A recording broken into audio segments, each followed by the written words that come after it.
in terms of database things. So I'm your faculty rep, Marcel Denny, and the Faculty Council of Science and Technology came together and put on this workshop as we saw the need for us to delve in or dive in more into how is it we can better understand the gathering and publishing of papers. We are moving to publish more papers this year, and we're trying to facilitate all levels to better understand the process and how we can move towards it in a more suitable manner.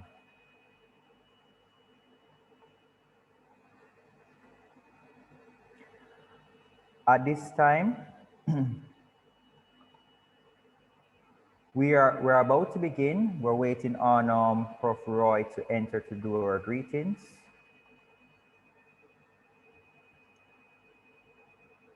But I ask as you sign in, please to use your full name, first name, and last name, so we can identify who is speaking accurately. All right.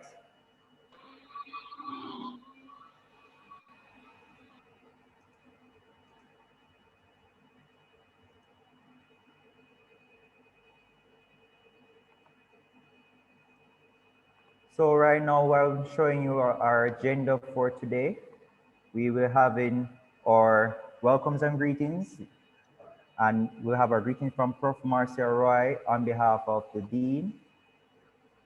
And then we'll have our introduction of our first speaker by Ms. Agneta Garden, graduate student and biochemistry representative on the Faculty Council.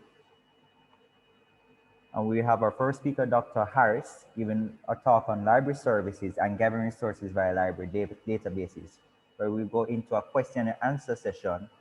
And then we have an introduction of our second speaker, again by Ms. Aneta Gordon. And we have our second speaker, Dr. Peter Nelson, guideline for publication and publishing literature-based and database papers. And then we have our question and answer section and our vote of thanks by Nikolai Lucas, graduate student and biotechnology representative on the Faculty Council. So that's our lineup for today. So we hope that it'll be a very productive session and you will learn a lot from it. And we'll be giving a little Google form for you to fill out so we can get some feedback to how we can make this experience better moving forward.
Okay, we are ready to begin. I would like to give the floor to Professor Marcel Roy, or Associate Dean and Graduate Study Representative in Faculty of Science and Technology. Take it away, Professor Roy. Hi, good afternoon, Marcel. It looked like you were timing me. I just got in to hear my name being called. Ladies and gentlemen, good afternoon. Hello, Fredian. Oh my, this is wonderful. So this is excellent. I like sessions like these. Um, I'm just coming from faculty management where the dean is chairing. So the dean has asked me to bring greetings and to encourage this kind of event where we talk to our students about research. Um, so I am just hoping that it will be a good session and that you will get useful information that will help to propel our research forward. Remember, ladies and gentlemen, that um, we are ranked number one in the Caribbean. And the reason, number one university in the Caribbean. And 50% of that ranking is because of the research that we produce and also our citation. So citation is when your research is used by other people. So research students are very important to the campus. And that is why the campus invests so much in scholarships, in R&P, and in departmental award and try to support you the best they can because they know that it is scientists who are listening to us now who are going to be using their knowledge that they gain here to solve tomorrow's problems. So I'm very happy for this kind of activity, and I hope that I will be able to attend other sessions, but I have to go back to my management meeting. Marcel, if you need me for anything, if anybody have questions or anything, then you can just give me a call and I will pop back in. Okay? Okay, thank you, Prof. Roy, and we do appreciate you stopping by. No, this is important. Thank you. All right, Bye-bye. all right.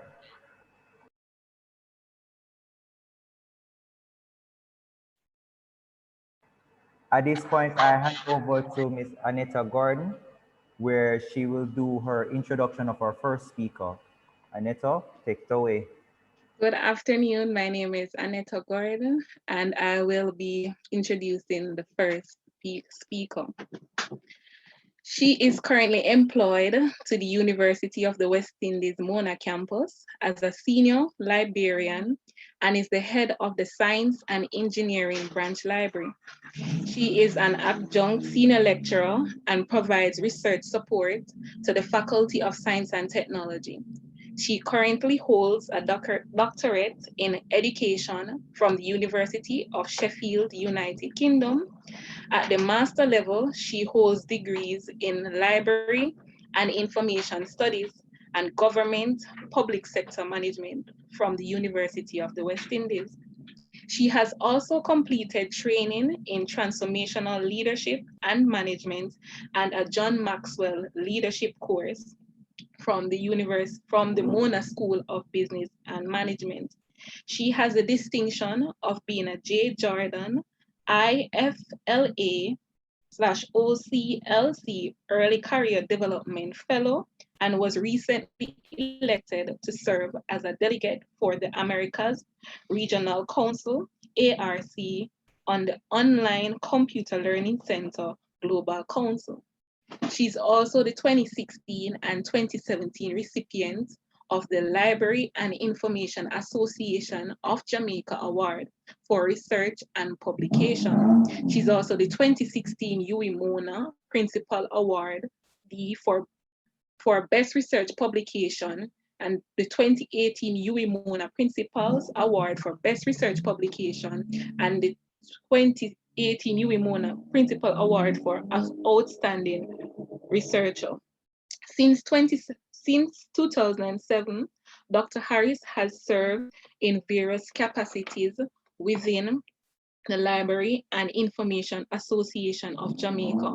Of note is her contribution as a chief editor for the two most recently published volumes of the LIAJA journal, and she remains the chief editor. She is also the founder of the University of the West Indies Library and Information Student Society. She has successfully supervised a number of theses at the postgraduate level within the departments of library and information studies. The UWI she has also engaged in thesis consultation for the University of the West Indies Mona Library. She has 28 publications, of which 19 are scholarly publications. Her areas of research include trends and issues in Jamaica, academic and librarianship, as well as science, technology, engineering, and mathematics librarianship. She is a keen advocate for initiatives which seek to elevate, the status of academic librarianship at the local and international levels. Please help me to welcome Dr. Cecia Harris. Thank you so much. Good afternoon. You're welcome. Good afternoon. I thank you so much for making the decision to attend this workshop, because without you, we would definitely not be here. So thank you so much.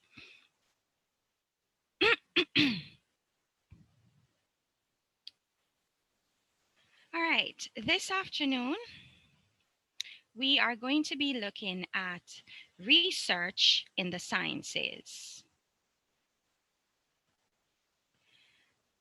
This is me, your presenter, and with me is Shirley Smith from the Science and Engineering Branch Library. She will be sharing some links with you in the interest of time, because we have limited time. Miss Smith will be sharing links as we move from slide to slide, so that you may view some videos and view some documents in your own time.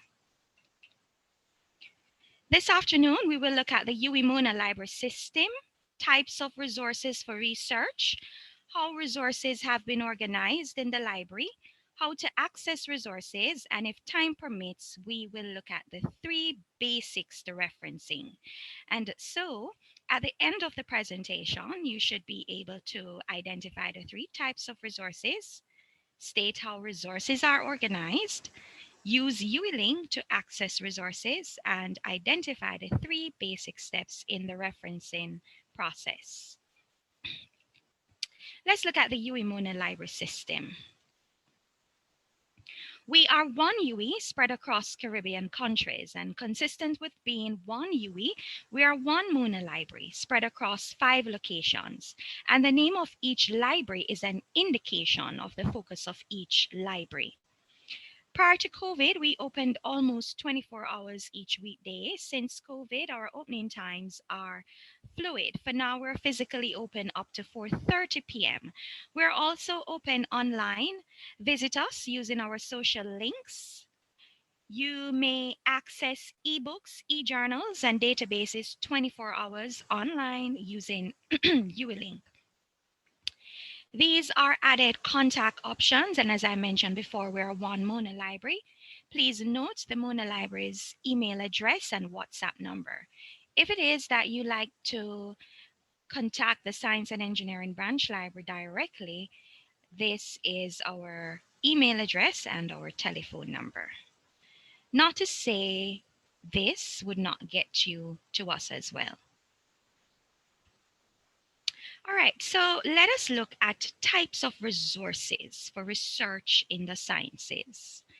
There are 3 types of resources, and I have 2 videos that I would like for you to watch in your spare time, which will highlight the differences amongst the 3 types of resources.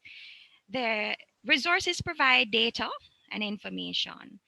And a good starting place for your research is tertiary resources, which provide concise data or information about primary and secondary resources. So let us look at tertiary resources, and remember to take a look at these very short videos in your spare time. Now, tertiary resources are reference resources, and they provide concise, quick, fact-based, background textual or statistical information on a topic and may direct you to secondary and primary resources. And this latter part is the key thing to note about reference resources. They may direct you to secondary and primary resources of information. Reference resources can be general or subject specific. And here are some examples.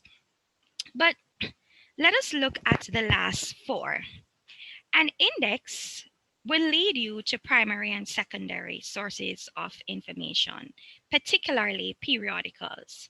A periodical is a publication issued in successive parts, which is intended to be continued indefinitely. For example, journals, magazines, newspapers, and we will look at an example of a journal in the slides to come. But before science publications became more readily available online, researchers would normally locate journal articles through a printed index. A printed index within a library setting is a list of published journal articles within a discipline or topic. The list normally provides bibliographic information such as author, title, name of the journal, volume, issue, page numbers, and sometimes abstracts of the articles. This information would help a researcher locate an article and decide if it is relevant to his or her topic. But the print index itself does not provide the full content, commonly known as the full text of articles. Indexes were traditionally available in print format, but thanks to advances in technology, they are now mainly available online. They also began providing access to the full articles. So not only are you now getting the bibliographic information such as the author, the title, as well as the abstract, but thanks to technology, you now get access to the full articles. And so these became widely known as databases and are used to find primary and secondary sources. So a library database is a searchable online collection of data or information. And databases can be created in-house by a library or paid for. At Mona, we have created a database of digitized resources and other resources. We also pay for several databases. Now, databases that are paid for are called subscription databases, as the library pays a subscription fee for access to copyrighted content within these licensed databases. A small number may be freely available to access. So libraries may have in-house databases and subscription databases, which are more reliable and authoritative than internet resources. A database may be dedicated to a single subject or it may cover several subjects. So, for example, Science Direct covers the sciences. EBSCO, which is another popular database, is a multidisciplinary database which covers several subject areas. Also, a database may contain abstracts, indexes, and other tertiary resources. Full text articles from e-journals and full e-books are also available through databases, and databases can be searched by keyword, title, author, and more. The library has several databases accessible through its website. You may go to each database and search each one at a time, or to save time, you may use UILink, which is the name we have given to our online catalog, to search all the databases simultaneously. And we will look at these two options momentarily. So one option, you can go to each database and search each, or you can use UILink, which will search most of the databases. UWLink does not search SciFinder, which is a chemistry specific database. It doesn't search the Gleaner, which we also offer, and it doesn't search some legal databases. We will look at SciFinder later on.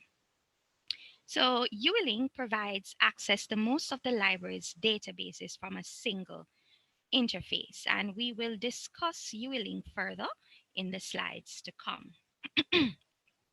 Now, Credo reference is a reference database that we pay for, which is a great source for reliable background information on your topic. Credo reference offers 3 options for researching your topic: basic search, advanced search, and concept mapping search. The concept mapping search option is a unique feature of Credo, which allows one to brainstorm about a particular topic and find resources. Credo is an example of a library subscription database, which you may access through our website. So we're going to go to the library's website to look at this database and other databases. And then we are going to look at some primary and secondary resources and how to find these in UWLink. So just before we go to the library's database, just to give you an overview of what we're going to do, this is the link to the library's website, which Ms. Smith will share with you. Now, we are going to go to the library's page. We're going to look for resources. Then we're going to select electronic databases. When we do that, another box will appear, and this is where you can type the particular database you're searching for, or you can go to the bottom of the screen and use the numbers to move to the next set of alphabetical listing of databases. Now, I have 2 quick videos here. We're not going to watch them, but again, we will share the link so that you can take a look at these videos, what concept mapping searching is like and what basic searching is like in Credo. But let's go to Credo quickly so you can have a sense of what it is like. All right, so to get to the library's website, you can use the URL shared with you, or you can follow me. We're going to bring up Google Chrome, and we are going to enter in the search box.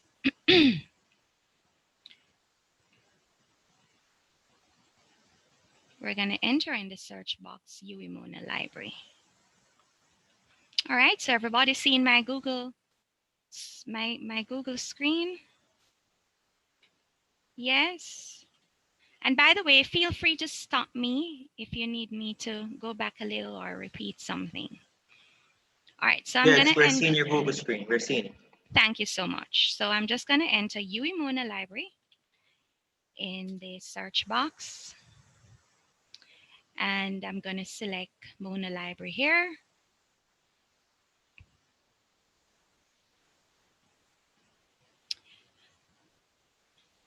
In the red area, you will see resources. Just move your cursor over resources.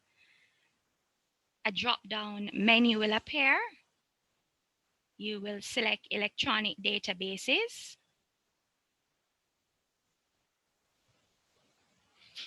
It will take you to this page.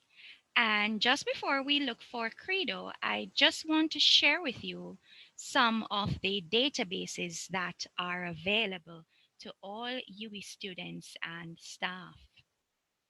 There is ProQuest Central, and this is a multidisciplinary database. There is ABI, right? And this is for business. There's Academic Search Complete by EBSCO, that is multidisciplinary. We also have the Gleaner. We have Access Pharmacy for those students in that era. There is Agora, which is very useful for agriculture, related biological, environmental, and social sciences. And here are the numbers I referred to earlier. You can click on 2 to scroll through to view all the databases available. We have ACS, which is a popular one for chemistry. We have ACM, which is popular for computing and some aspects of engineering. There is Biomed. There is Cabell's journal blacklist, and you would have heard about predatory journals, and I call them scamming journals. Journals that will take your money sometimes, or they may not ask for any money, and they publish your paper very quickly. And normally it doesn't go through a peer review process. I'm going to talk about peer review process later. But we have this database, Cabell's Journals Blacklist. If you're not sure about a database, sorry, about a journal, you can look for that journal here. If it appears in the blacklist, it is one that you should stay away from. All right, I'm not going to go through all. I will leave you to go through all, but I just want for you to note these databases that we have. Here is Chicago Manual of Style for those persons who are to use Chicago Manual of Style.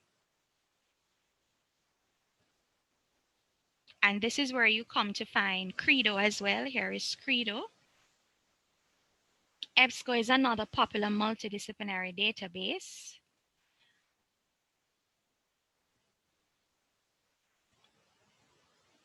Right? Hinari, you can take a look at that. IEEE. Now, IEEE is a very popular database for all aspects of engineering, whether it's civil engineering, computer engineering, whatever aspect of engineering, IEEE is the go-to database. All right, MathSciNet for persons in math.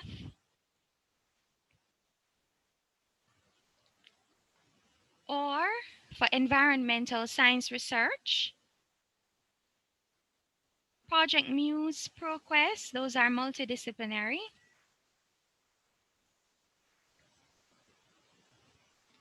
Royal Society is another good one. We have the popular Science Direct, which we no longer subscribe to Science Direct, but the years that we would have paid for subscription, we still have access to those articles. This is where you find SciFinder Scholar, but before you can use SciFinder Scholar, you must register separately. And SciFinder Scholar and the legal databases and Hinari are the only databases that require you to do something prior to coming here and accessing it. I have a slide on SciFinder, and a training session is coming up in November. I'll give you information on that. All right, so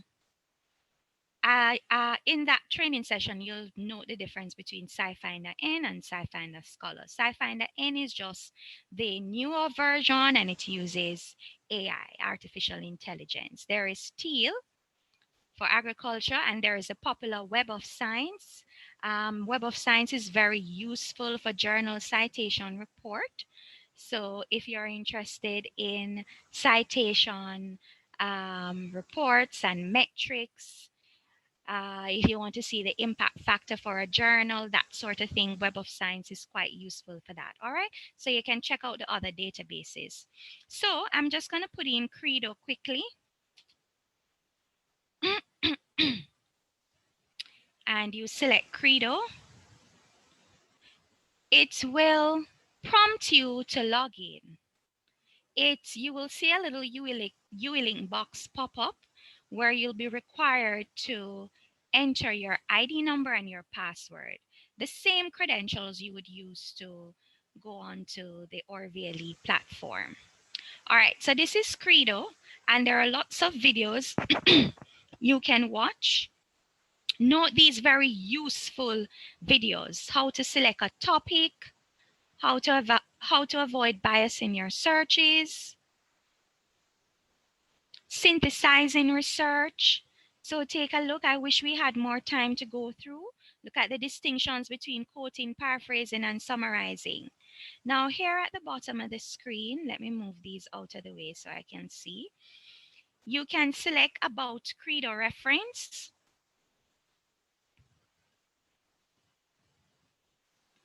And then you come to the top center of the page, support and training. And then Credo Toolbox. You select Credo Toolbox. You can select online reference service, or you can select Credo content. It will take you to videos that you can watch. You can also select Credo source overview.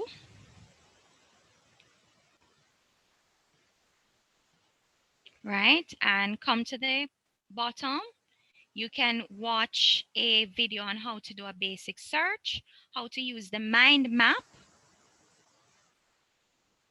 Right, and let me just use the search box and do a search on biology.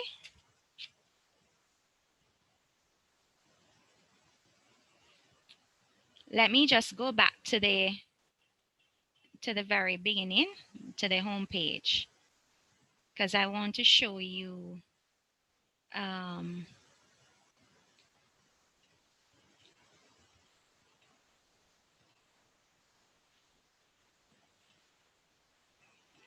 whoops, I closed out. Let's go back in quickly. Uemona library.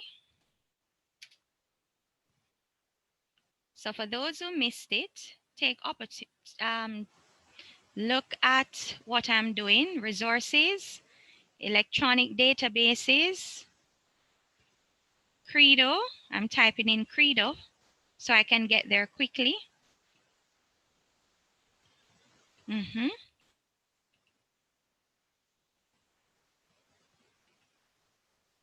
All right, select Credo.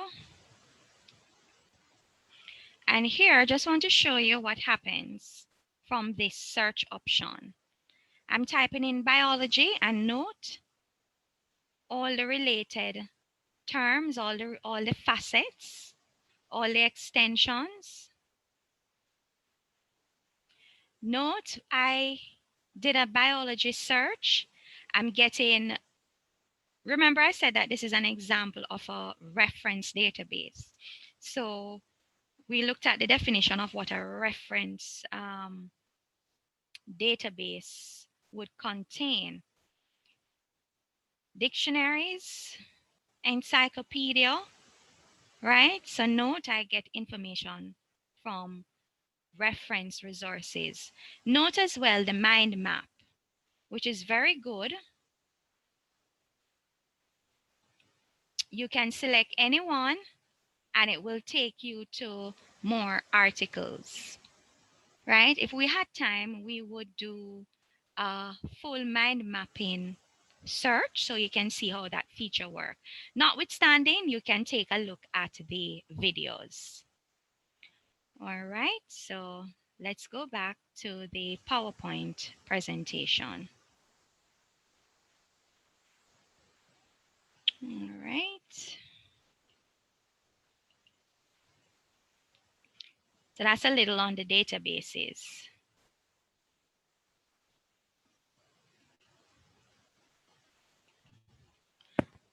All right, so I mentioned tertiary resources, and I said examples are reference resources such as indexes, dictionaries, catalogs, and so on. And I shared with you a reference database where you can find all of those tertiary resources. And now I want to share with you a little on reference service. The library offers a reference service, and the term reference service is defined simply as personal assistance provided to library users seeking information. Normally, individuals who hold a master's degree in the field of library and information studies typically provide this service. So I know there is the view held by many that everybody who works in a library is a librarian. That is not so. In order to be a librarian in a university, you must hold a master's degree. And so when you speak to a librarian at the reference desk or via the virtual referencing platform, you're speaking to a qualified person who will assist you with finding information. So as I said before, the term reference service is simply personal assistance provided to you by a librarian. And a librarian in a university library normally holds a master's degree. Libraries normally have a section called reference desk where this assistance is provided. So if you go into a library and you see a desk called reference desk, that is what is normally provided there. With the advances in technology, most university libraries offer a virtual reference service. You may access our virtual reference service through our website. Once on our website, look for the Ask a Librarian icon or the online chat icon. And this service is available weekdays up to 7 p.m. Let us look at some primary and secondary resources. Books are by far the most popular. However, this afternoon, I would like to introduce you to some other resources which you should consider at this level. For example, conference proceedings, technical reports, research data sets, and periodicals. Research data sets are a collection of raw statistics and information generated by a research study to produce and validate original research results. So research data sets are really raw statistics generated through research, and this is produced and stored and oftentimes accessible these days and provide a useful place to start. These are becoming quite popular. We do not encourage web resources at this level, but they have permeated search activities. So should you need to use web resources, ensure you visit the links here and select based on the criteria given. For example, .gov and .edu domains should be selected over .com and .org. So please review these in your spare time. Let us look at periodicals, specifically journals, which we encourage you to use at this stage. Now, a journal is a scholarly publication issued in successive parts, which is intended to be continued indefinitely. It contains research articles written by researchers and other experts within a specific discipline or field of study. A journal article usually has an abstract, introduction, background, lit review, research methodology, research findings, and so on. Now, there are two types of journals, and we encourage you to use scholarly journals in your research. A scholarly journal is a periodical that contains articles written by experts in a particular field of study. The articles are intended to be read by other experts or students of the field and are usually much more sophisticated and advanced than the articles found in popular magazines. Scholarly journals are oftentimes peer-reviewed journals or refereed journals, meaning the journal articles would have gone through a process where the journal asks other scholars in the author's field or discipline to critically assess the article. They would then give the author detailed and constructive feedback, as well as make a recommendation for acceptance or rejection of the article by the journal. And this review is normally called a blind review because the reviewer is not known to the author and the author is not known to the reviewer. And when you submit that article, you normally remove any identifying details. Now, at this level, you are expected to use scholarly journals. So we don't really want you to be using books and web resources. We want for you to be using technical reports, conference proceedings, scholarly journal articles, because they would have gone through a robust process of review and they often contain research findings. Please use the link that Ms. Smith will share with you, this link here, to further explore key differences between scholarly and non-scholarly resources and how to identify each. Let us look at how the resources of the Mona Library system are organized. Libraries have assigned letters and numbers known as the call number to each resource in the library to enable ease of discovery on the physical shelves. And this shows an example of a call number. Please note, call numbers are not randomly assigned. They are based on international classification systems such as Library of Congress system, which most university libraries use. The call number is normally displayed on the spine, as you can see on this slide. Note the call number begins with the letter Q, so this book would be found in the Science and Engineering Branch Library, which we call SEBL. And given that you're in the Faculty of Science and Technology, this is a library that you may most likely come to. However, as a student, all the libraries are accessible to you, including the one at the Western Jamaica campus in Montego Bay. The Science and Engineering Branch Library will have resources with call numbers G, Q, S, and T.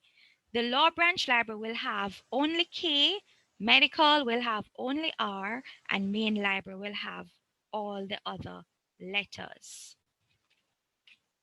Let us explore how we may use UWeLink to discover and access the library's print and online resources.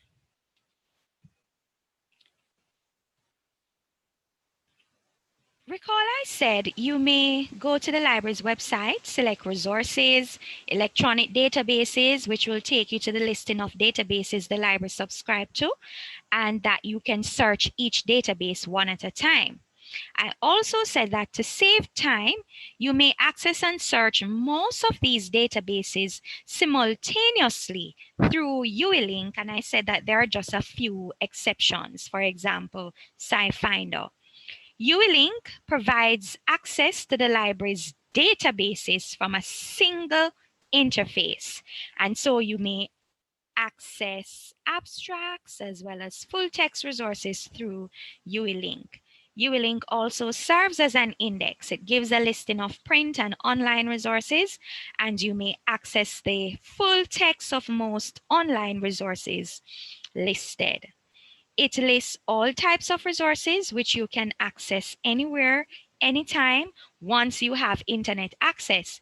And UWeLink will show all the resources of the University of the West Indies, including Caville, St. Augustine, Mona, Five Island, Open Campus, and this is because we offer interlibrary loan. And if there is a chapter, for example, that you may need from an item that is at, let's say, St. Augustine or so, we can arrange to have that digitized and sent to you.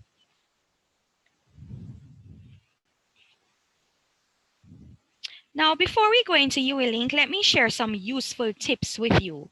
The first thing you must do when you go to UWeLink is to sign in. You must sign in to enable you to access all the resources. When you have a topic, try to pull out the keywords and enter those in the search box. Look for synonyms so you can vary your search terms by those. And remember, you're FST students, so a scientific term could be a synonym that you could use. Make use of quotation marks. Quotation marks will make your search results more specific, and we will look at that. You can use what we call Boolean operators. Boolean operators are and or and not to join your keywords. So let's say you wanted to look at the impact of pollution on, let's say, the harbor. You could enter in the search box pollution and harbor. So, and there is a Boolean operator joining two words. You can also use or. So let's say there is a synonym for harbor. You could put impact and harbor or, and you place that synonym there. You can also use not. So let's say you wanted to look at the impact of pollution the um, on Jamaica, for argument's sake, but you didn't want to include Kingston. You could enter in the search box impact and pollution and Jamaica, not Kingston. So by putting not, you would exclude particular results from your search regarding Kingston. There are a number of search options, but today we're going to look at two. We're going to look at search all and we're going to look at find e-journals. As the name suggests, you can use search all for anything. If you have the author, the title, the keyword, the subject, whatever it is that you have, you can use search all. You use find e-journals to look for electronic journals only. You can find electronic journals in search all. In fact, search all will give you e-journals, e-books, print journals, print books, conference papers, technical reports, theses, past papers. It gives you everything. It's just that, let's say we do a search and we put in the search box inorganic chemistry. You will see that UWeLink will bring up all types of resources. And imagine if you were looking for just electronic journals, you would have to go through that thick list to get to the e-journal. So if you want e-journals only, you use the option find e-journals. We're going to look at all of that shortly. When you're on the results page, you need to explore view versions and the filters on the left-hand side. And we are going to come to see why momentarily. So now please ensure you look out for this. If this comes up, select advance. Another option will come up which says proceed to login. Select that. And sometimes you may need to repeat up to 3 times. It's a little issue with the security certificate that the university is trying to work out. All right, so we're going to come to this page shortly. In fact, we're going to go there right now. So I want for you to do the activities with me. That's the best way of learning. We're going to go to UWeLink now. So I'm just going to bring up a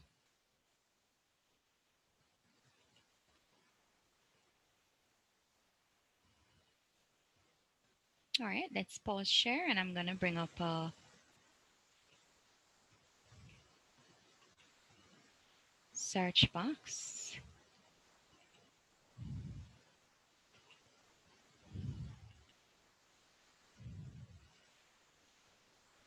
All right, everybody seeing my Google search box? Yes, we're seeing it, Dr. Harris. Thank you. All right, so I'm going to put in the search box UWeMona Library.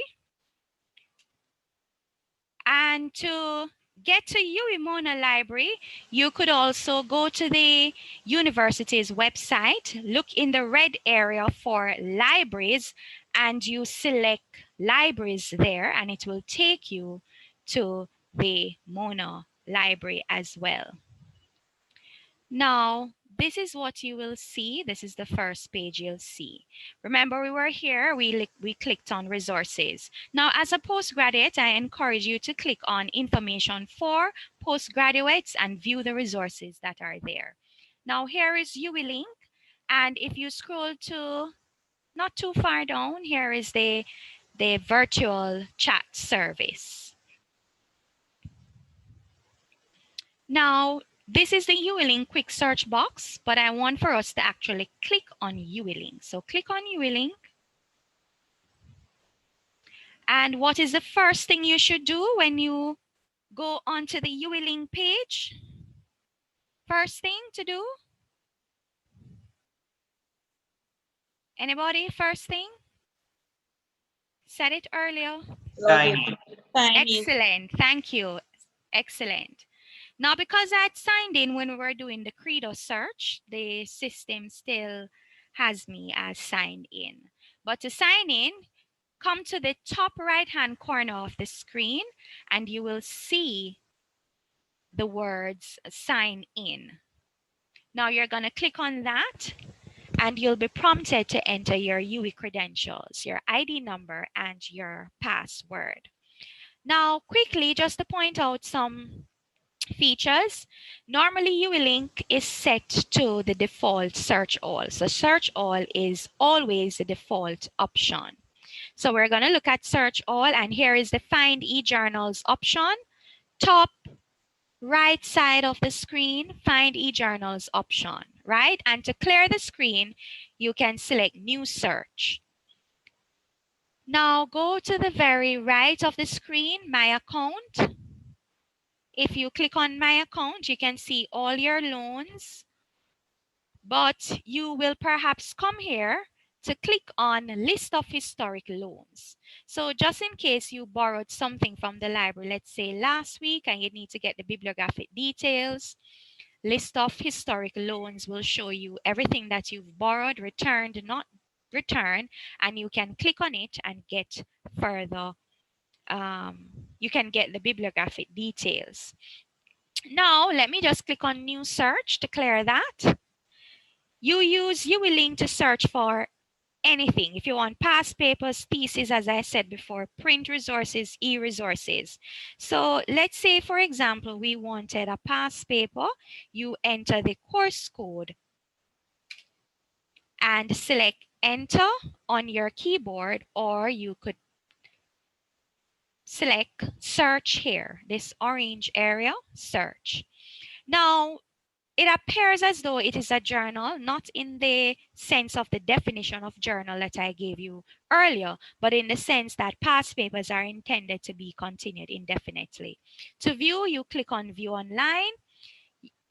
You select the year that you're interested in, and the past paper will come up. Go into the gray area, top right-hand corner of the screen, drop down arrow. You can download it to your device or you can print. All right, so that's looking for past papers. Let us just clear screen and let us do a search. Let's say we are writing a paper on inorganic chemistry for argument's sake, and we want to see all the resources that are available on inorganic chemistry. So we don't want to go to each database and do a search. We are just starting out and we want to get a sense of everything that is available, right? Because perhaps you may not be too sure which database to go to. Although you could browse the database listing to look for the chemistry specific journals, for example, ACS, chemistry specific databases, sorry, for example, ACS, SciFinder, and so on. So we can do our search in organic chemistry. Note, for almost 500,000 resources are available on inorganic chemistry. Note, we have a journal. Note, we have articles, and if you scroll down and go to the right of your screen, you'll see numbers which will take you to the other pages. Note as well, you can filter by campus. So if you are only interested in what is at Mona, you can click on Mona, and this would bring the results to just 324.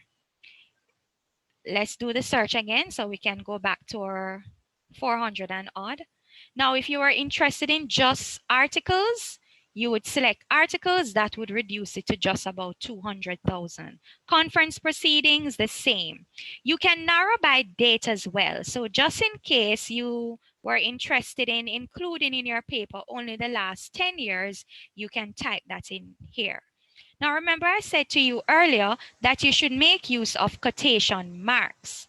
I'm going to put quotation marks now around inorganic chemistry, and I do this to make my search more specific. Now, when you have just inorganic chemistry in the search box, the system will look for resources with just the word inorganic, resources with just the word chemistry, resources with the words inorganic chemistry, and will bring them up. But when you put it in quotation marks, it will search for that exact phrase. And I'm just going to press enter on the keyboard. And note, I no longer have 400 and odd thousand resources. I have a little over 100,000. Note, I have a journal. Note, ULink shows me journal, book, all types of resources available on inorganic chemistry. So to view this journal, once it says view online, and this little information here, it is an indication it's an online resource. So you select view online, another window will pop up. What this means is that this journal is available in this database and in that database, but from 1996 in this first one and from 1962 in that one. So be guided accordingly. Now you can select any one because we're just browsing. So let's select the first one. So you see how ULink takes you to the databases. Recall I said this may come up. Click on advance, proceed.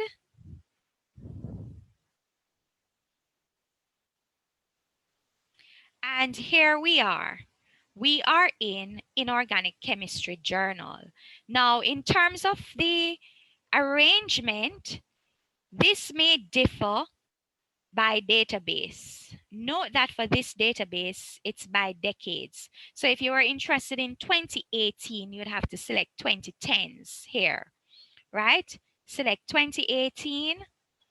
So you get to see all the issues in that 2018. Let's say we wanted to look at volume 57, issue 23. You can just select it and it will take you directly into that volume. So here it gives you a nice listing. So here it is operating like an index, but in addition to the bibliographic details provided and the abstract, you get full text option. Now, if you see PDF, click on it because especially at this level, you need to reference your work.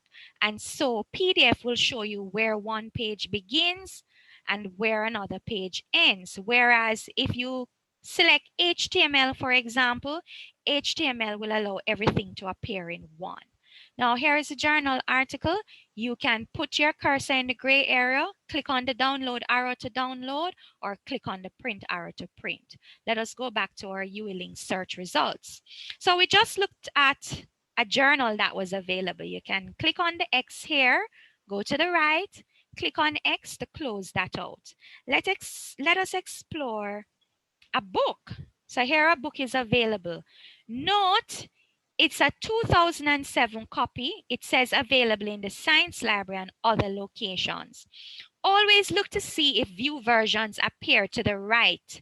Here view versions appear. It says view for versions. Select view for versions. Note, we're now seeing that a 2018 copy is available, a 2012 copy is available, a 2005 copy. Note it says it's in the RBC collection. We have two major collections. We have other collections, but two main ones, RBC and Open Shelf. For the RBC collection, you would have to complete a request form and hand it to the person at the circulation desk and they fetch it for you. RBC normally has books that are heavily used. If you see open shelf, it means that you can just go to the open shelf and fetch the item yourself. But you would have to be able to read the call number. So for example, a call number like this, QD151.3.868. The last 4 digits normally indicate the year.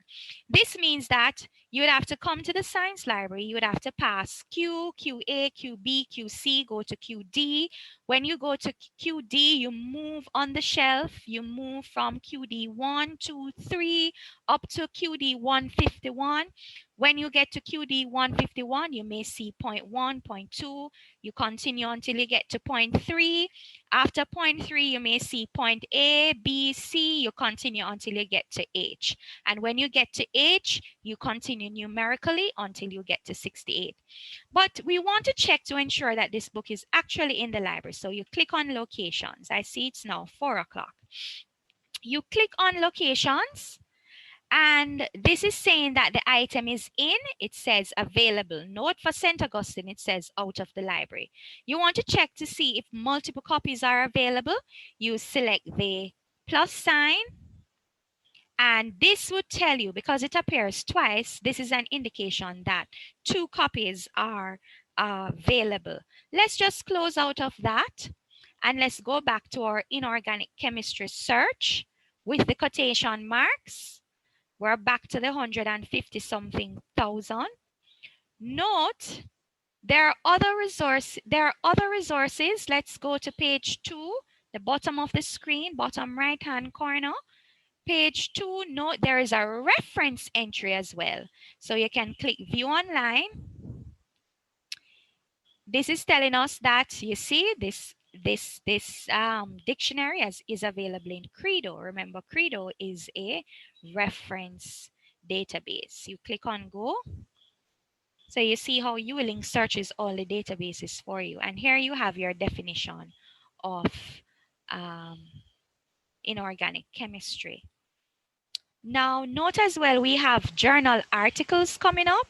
So let's say we were interested in this one, combining inorganic chemistry. You click on view online. View online. And this is saying that this article is available in this database called Wiley. So you click on go.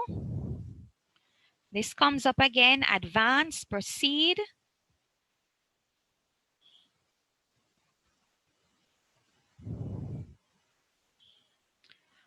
All right, so I have to click on it again.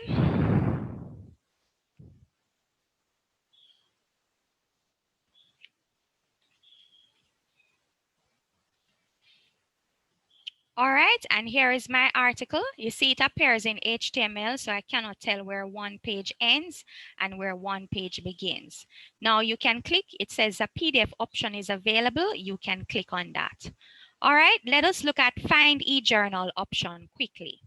So here is Find eJournals. You click on Find eJournals and you can browse by subject area. You can browse by subject area.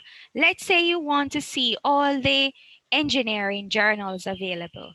You click on, you enter engineering in the search box. Let it stay at contains. Click on go. And this says we have almost 2,000 e-journals. Almost 2,000 e-journals on engineering. Now, again, this is saying that this journal is available in this database. This journal is available in this database, right? So note the databases and you can just click on the databases and select go and you'll be directed into the database. Now, if you had a specific journal article you wanted to find, for example,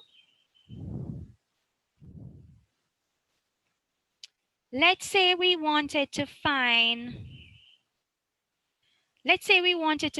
this journal article and you're using Find eJournal, you must begin with the name of the journal. You must begin with the name of the journal. Let us look at this last one. Advances in Molecular Biology would be the name of the journal. The title of the article would be Human Growth Hormone. For search all, you could enter the author, the title of the article, or the title of the journal. You could enter any part in search all. But for Find eJournal, you must begin with the title of the article, the journal name. So we're going to put Advances in Molecular Biology, note 2009, note the authors, note the title of the article.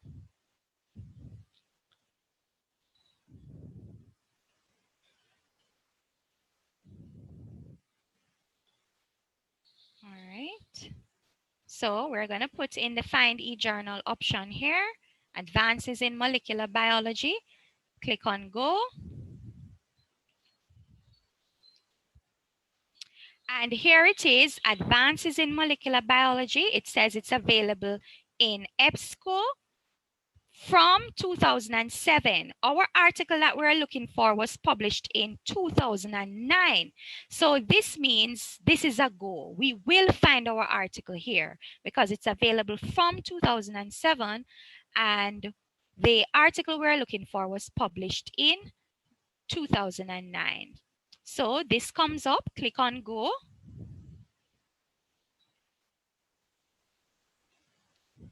And here we are, and we are looking for 2009. So you come over here, notice this doesn't appear in decades. You actually get each year. We want volume 3, issue 1. You click on it. And we are looking for human growth. So this is the article. To access the article, click on PDF full text.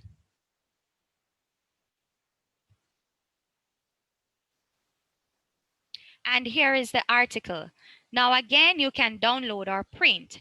EBSCO has a unique feature. If you come to the right-hand corner of the screen, 1, 2, 3, 4, the 5th icon. If you click on the 5th icon, it will cite the article for you automatically.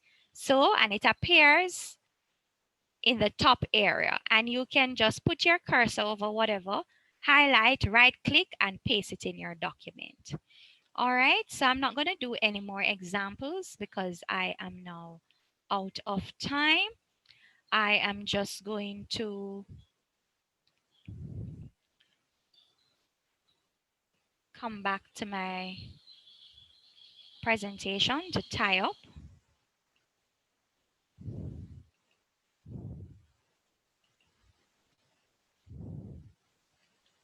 All right, so just quickly for you to note, referencing is the acknowledgement of authors and or editors whose works you've incorporated into the body of your paper.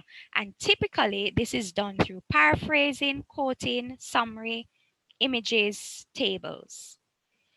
Now, you must reference because academic writing requires it. Recall I said referencing is the acknowledgement of authors and or editors whose works you've incorporated into the body of your paper, typically through paraphrasing, quoting, summarizing, and so on. Now that acknowledgement must be done using a referencing style, or some people may refer to it as a referencing style guide or a citation manual. So you must use that citation manual to acknowledge in text and at the end of your paper. So in terms of referencing, referencing must be done in text and at the end of your paper. And you must do that using a referencing style guide. Now, in text, you incorporate the works of others through paraphrasing, quoting, summarizing, images, or tables. And you will proceed or follow that with abbreviated bibliographic details, which is typically the author's surname and date. But the referencing style guide will determine this. Now, what's the difference with the reference list? In terms of acknowledging the authors or editors whose works you've used, In terms of the reference list, you would provide full bibliographic details at the end of your paper and on a new page. All right, so the takeaway quickly, and that's all I'll say about referencing. Referencing is giving acknowledgement to the persons whose work you've used, and you give that acknowledgement using a style guide. You do it in text. In text, you provide brief bibliographic details, sorry. And at the end of your paper, you provide full bibliographic details. Now, in terms of how you do it in text, let's say you read this passage from this particular source, you can then incorporate this in your paper through quotation, and that would be an example,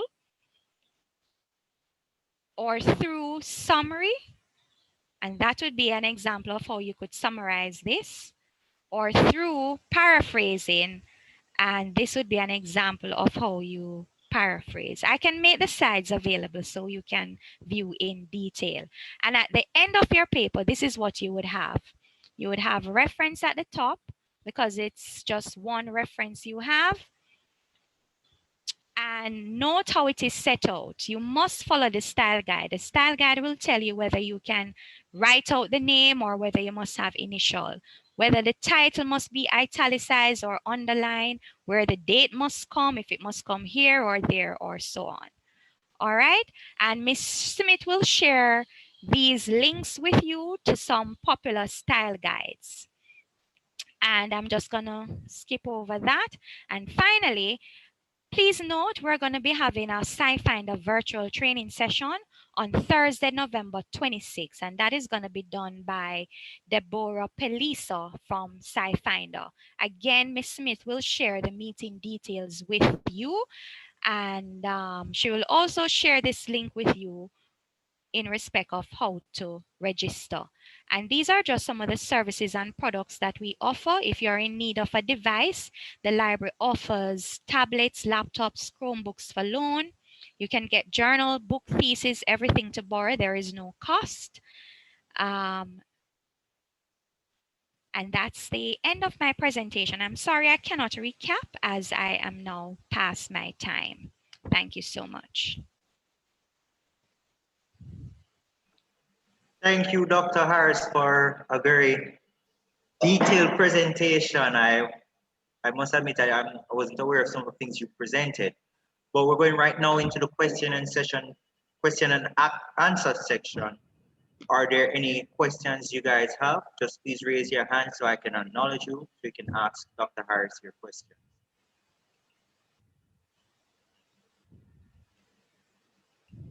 Okay, so we see that there are no questions. And if you want to reach out to Dr. Harris, you can also do so by email. She responds to email. Oh, we have a question. Okay, Khalees, I acknowledge you. You can go ahead and ask your question. All right. Hi, good afternoon. Good afternoon. Okay, so just a quick question. I was doing the run through with you, so I tried with a different example and using the UE link system and the search all feature. So when I did that, I got a reference entry, and when I click review online, it's asking me for the resource is Britannica Academic, and it's asking me now for the academic access ID and academic passcode. So when that comes up, what how do we get that information? Do I need to reach out to a librarian to get that information? Or all right. what? Firstly, did you sign in when you open up UE link? Yes, I did. You did? Yes, All right. I'm signed in. Is it that it was asking you for your UE credentials? No, it asks me for something because I tried my UE credentials and it didn't go through. So it's asking me for an academic access ID and academic passcode, and it's saying that it's provided by my institution. So this is Britannica Academic. All right. It should not be asking you for that, but if you can take a picture of it and send it to me by email, then I can answer you better. I should point out though that some resources are accessible to only Mona because of publisher restrictions. Some resources are accessible to only Caville, only St. Augustine, and so on. But because we're one UE, we will make a request to get access through the other libraries if that is the situation. Sometimes a simple signing out and signing back in can also give you access. Additionally, sometimes if you open the resource in a new window, that may take care of the problem as well. So it could be any one of those. Okay, sure, no problem. But So feel free to send me a screenshot and I can give you a specific answer, as it's usually better when I am able to see. But the answer I will give you will fall into one of those three options. all right, no problem. Thank you. And quick, where do I find your email contact? Real All quick. right, Miss Smith, could you please share those details in the chat? And I can just bring it up again so that if you want to use your phone and take a Yeah, picture of it, that would be good. Thank you. there it goes. All right, got it. Thank you. All right. Okay, thank you. Are there any burning questions? Any other questions there? Okay, no burning questions. All right, so again, for those who are just joining us, I would like to welcome you to our Scientific Research Virtual Workshop. I'm your host, Marcel Denny, Faculty Representative for Graduate Students, and this initiative was put on by the Faculty Council in order to help assist persons at the various levels to do research and publishing of papers. Right now, we're into our next section of our program where we have Anita Garden introducing our second speaker, Dr. Peter Nelson, who will be talking about publishing and publishing guidelines. Anita, please take it away. Anita, sorry.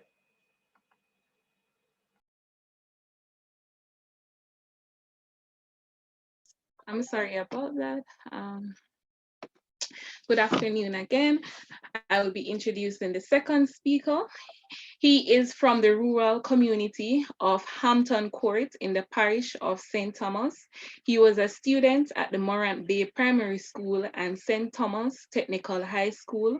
Prior to attending the University of the West Indies, he attended the College of Agriculture Science and Education, CASE, where he successfully completed an Associate of Science degree in Natural Science with a major in Chemistry and Biology, and this was in the year of 2005 to 2007. While at the University of the West Indies, he completed a Bachelor's of Science degree in Chemistry from the year 2007 to 2009. He then went on to the MPhil PhD program where he was mentored by Professor Henry Ellis.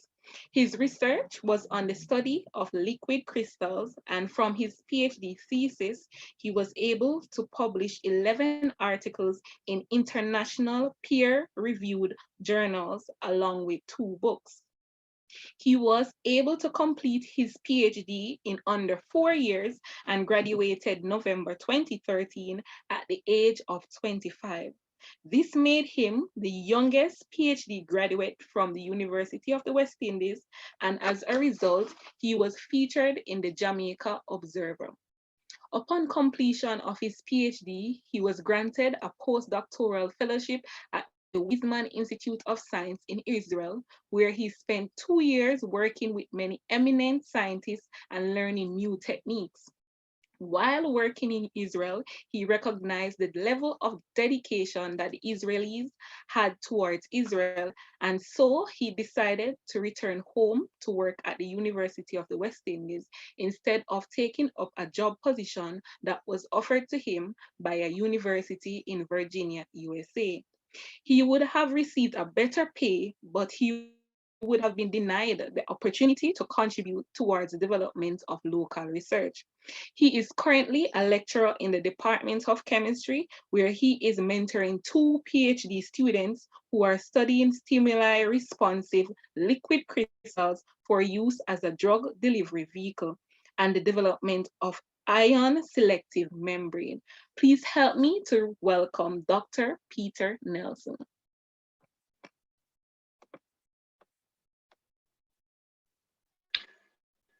Okay, good evening, everyone.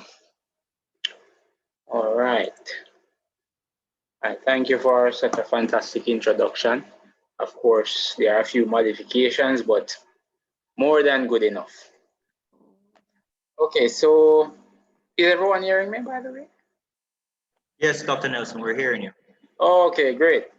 All right, Marcel, also thank you for the invite to have a quick discussion on a topic that I'm very much interested in. Let's see. Let me see if I can share my screen.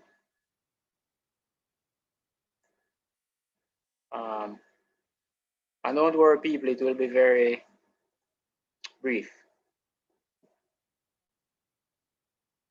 All right, so you can see my screen as well, right? Yes?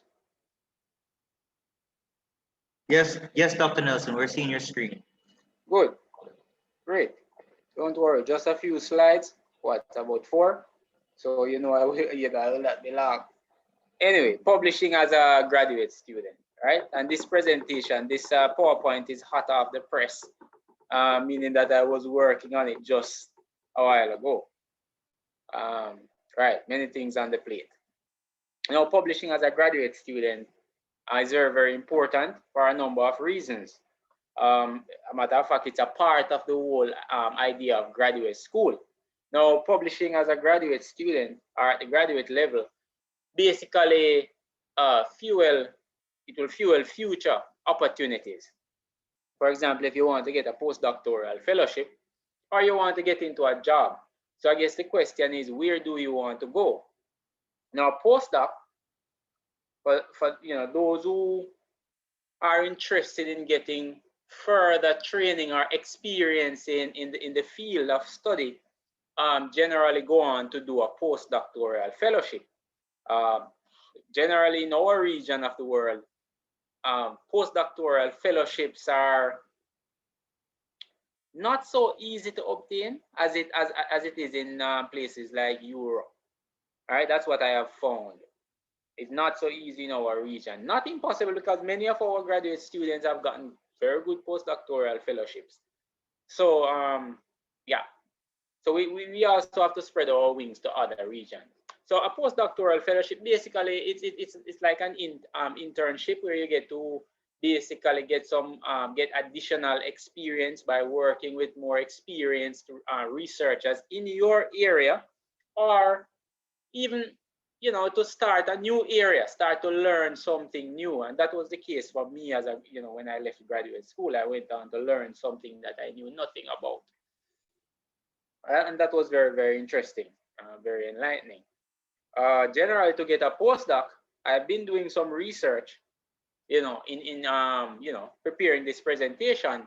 I found that most principal investigators are those that I have, I've done research on their stuff, are saying that, you should have about 4 publications thereabout.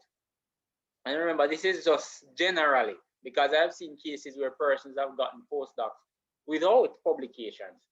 That is not easy, though. That is not so easy. That is quite difficult. Maybe if you have some connections or something like that, or if the publications have been submitted or they are in the press and you can verify this, or the principal investigator of a research group might take you on as a postdoc. But like I said, what I have found is that you need about 4. Good quality. And the word quality is an interesting word. It is an interesting word where publications are concerned, because the measuring tool is what makes it interesting. Why is it that you generally need publications to obtain a postdoc? Well, the principal investigators of research groups generally have to find funding to fund a postdoctoral fellow. In other words, to fund their stipend, okay? And this funding comes from the research. So when a principal investigator is going to take on a postdoc, this principal investigator needs to be sure that this candidate can do work of a certain quality, of a certain level, that will guarantee, a high level of productivity in their lab or labs. and therefore lead to good quality publications or patents, that will then now encourage donors to give the research group more funds. So and the principal investigator normally makes use of your number of publications or quality of publications, all right, to decide on whether or not to take you on. Generally, people who are interested in going to academia need a postdoc, all right? Yeah, generally you need a postdoc. Well, I've been told by older lecturers that and professors that back in their time, they did not need a postdoc. I guess things were not so competitive in terms of getting an academic position, all right? And they said, look, we didn't really need a postdoc. A matter of fact, some of them even told me that they were able to even get their get an academic position without even having publications. Well, in this day and age, it's different. You need some sort of publication, and you need postdoc. A matter of fact, some institution won't even look at you if you don't have a few publications. Some are even saying that, look, you must have demonstrated the ability to attract grants and stuff like that. Okay. Now, if your idea is to get into just leave from graduate school and to get a job, all right, for academic positions, like I said, you need postdoc, you need a few publications, or at least you need to be able to demonstrate that, look, I can do research at a certain level independently to produce publications and good quality publications, and also I can attract grants. What about industrial? If you intend to go into the industry, generally, and I say generally because generally the industry doesn't require you to have publications, but nowadays, all right, employers in the industry are asking for at least 1 or 2 publications, and I have had the experience with 2 of my friends who got through with a job in the industry, got through with jobs in the industry, and they asked me to be like a reference for them. And when I guess the supervisor called, and they started to ask me some things about the person. They asked me to just be as straightforward as possible, and I of course I did that. And then at the end of the questioning, at the end of the discussion, in both instances, the supervisors asked me, then if this person is so good, how is it that they have no publications? And I had to explain, all right, and this is when I was at Weizmann. I had to explain that, look, the head of our group does things a little bit different. His philosophy is a little bit different on publications. Okay, he's not going to put a publication in a paper, in a journal with an impact factor less than 10 or so. He's not going to do it. He would rather, he would option to wait to get more data and to check everything. Very thorough guy. And so you find that a lot of the postdocs would leave without publications, or the research students, masters and PhD students, would leave without publications. Of course, they would get publications later on, but not when, so I'm just saying all of that to say that, look, even the industry nowadays is saying, look, we need something, we need some sort of proof that you're able to do research at a certain level. All right, so that's where it's at, where that is concerned, and that basically tells us clearly that publications are very, very important for graduate students. And it would be good if when you're graduating, you have a few publications to your name. All right, so like I said, the average is about 4. Now, where to publish is also another issue, because and this comes down to this at this stage we start to get a little bit philosophical. All right, high impact versus low impact. Okay, and we have to understand where the impact factor comes from.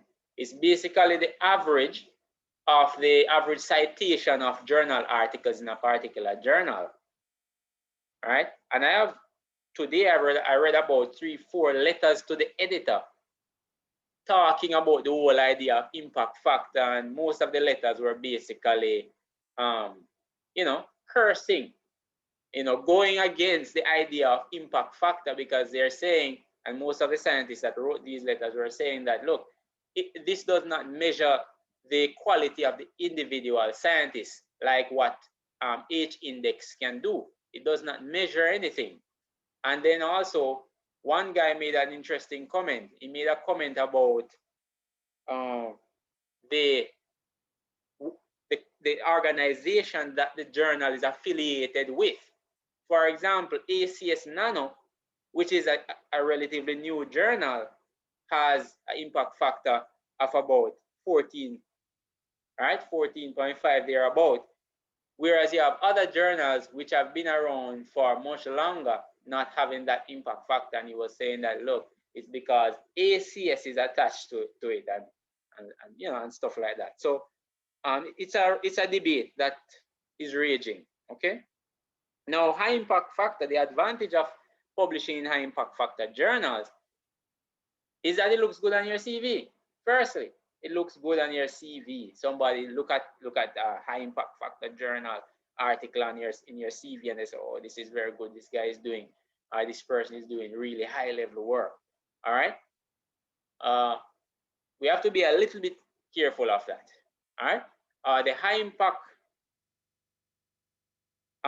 published in high impact journals, high impact factor journals, will also, you know, cause some employers to look at you favorably.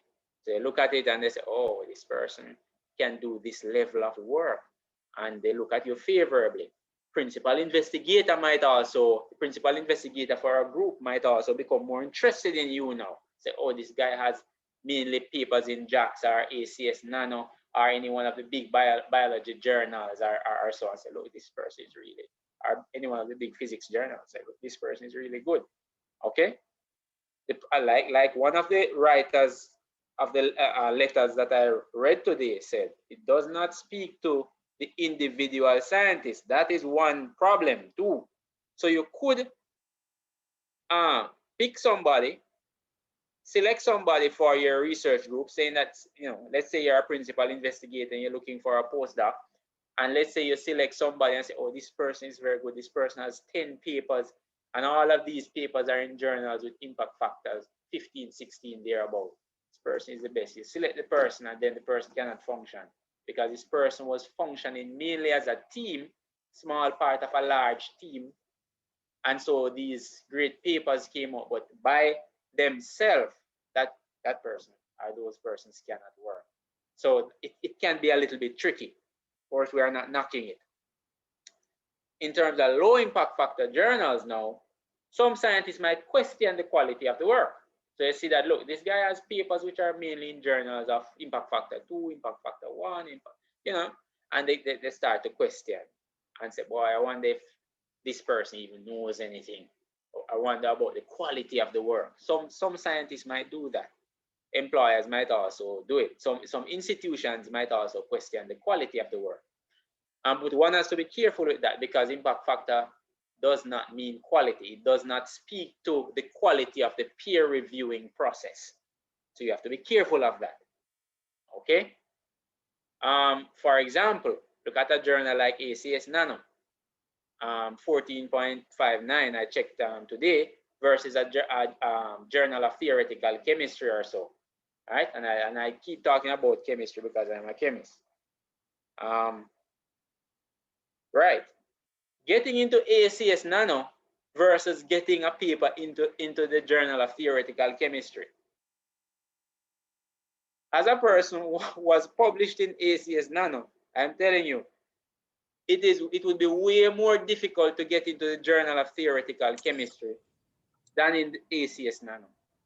It will take a lot more brain power and a lot more work to get into the Journal of Theoretical Chemistry than into sorry about that, than into ACS Nano.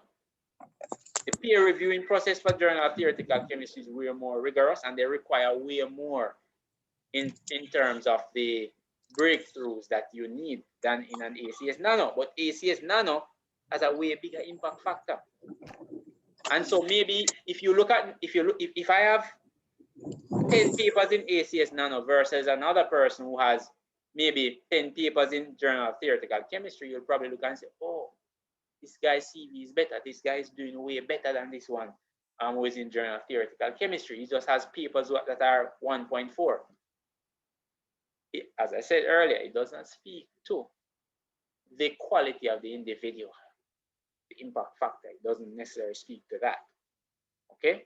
So we have to be very careful with that, where to publish. However, like I said, this comes down to, this gets very philosophical, because some principal investigators will not publish in certain impact factor journals. Right? They will not do it. They would rather to wait and to gather the data from many students and get into a bigger journal. All right, and I'm not knocking that that philosophy at all. It's just a different philosophy. Whereas some other principal investigators would rather to say, okay, let's put this in an impact factor 2 or impact factor 3 and keep it moving. Whenever a bigger paper comes, whenever we are able to get into a bigger impact journal, we will do it. But for now, let's put this thing out. Okay? The latter philosophy, which is getting the work out, is interesting because students need papers, all right, to get a postdoc. Yeah, so you don't want the students leaving without papers. At the same time, the students have to ensure that they do the level of work that will allow papers. Okay? Another thing I must point out is the idea of journal heritage versus impact factor. That is a very interesting one because,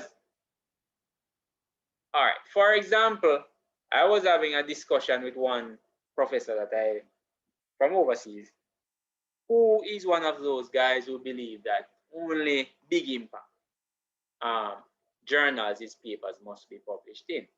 And like I said, I have no problem with that philosophy at all. That's his philosophy. That's worked for him over many years.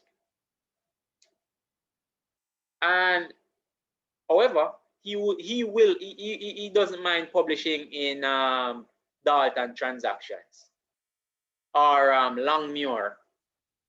But the impact factors of these journals is not very big.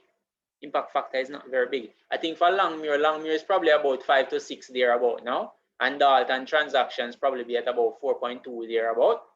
But he would publish in these. But the other journals, which are 6 and 7, he would not. He said the impact is too low and he would not do that. Why is that? It's because of the heritage of the journals. And so he doesn't mind publishing in Dalton Transactions because of the age and the whole heritage, the history of the journal. So that's also another thing. Okay? In terms of what I would advise a student to look out for, you want some good quality papers. All right, it would, like I said, it's nice to have some big impact factor papers on your CV. Okay, but what the bottom line is, you need to have some papers. You need to have some papers, and so you should push for that. Okay, and the way to push for that is to really produce some data, some good quality data, such that you can influence your supervisor to move forward where the publications are concerned. So that is important. You need papers and you have to push for them. You have to push the supervisor for them. You have to push yourselves for these publications such that when you leave, you have about 4. You don't have to have 11 like I had when I graduated. You don't have to have 11. And what's interesting about those 11 papers is that the postdoc that I got, only one of the papers the PI read and gave me the postdoc. Only one. So it's not that I'm cursing the other 10, but I'm saying only one of them gave me the postdoc.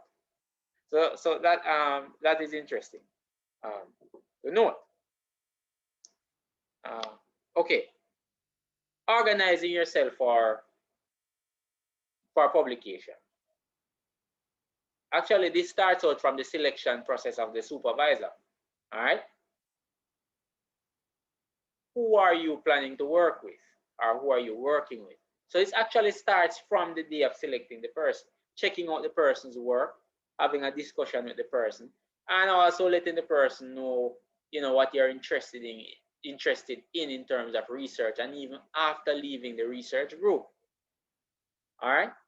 Now, even if I believe that even if this person is not a person who's going to, publish 2, 3, 4 papers a year, you as a student can go there and put in that level of work that you could basically help to influence this person to put these papers out.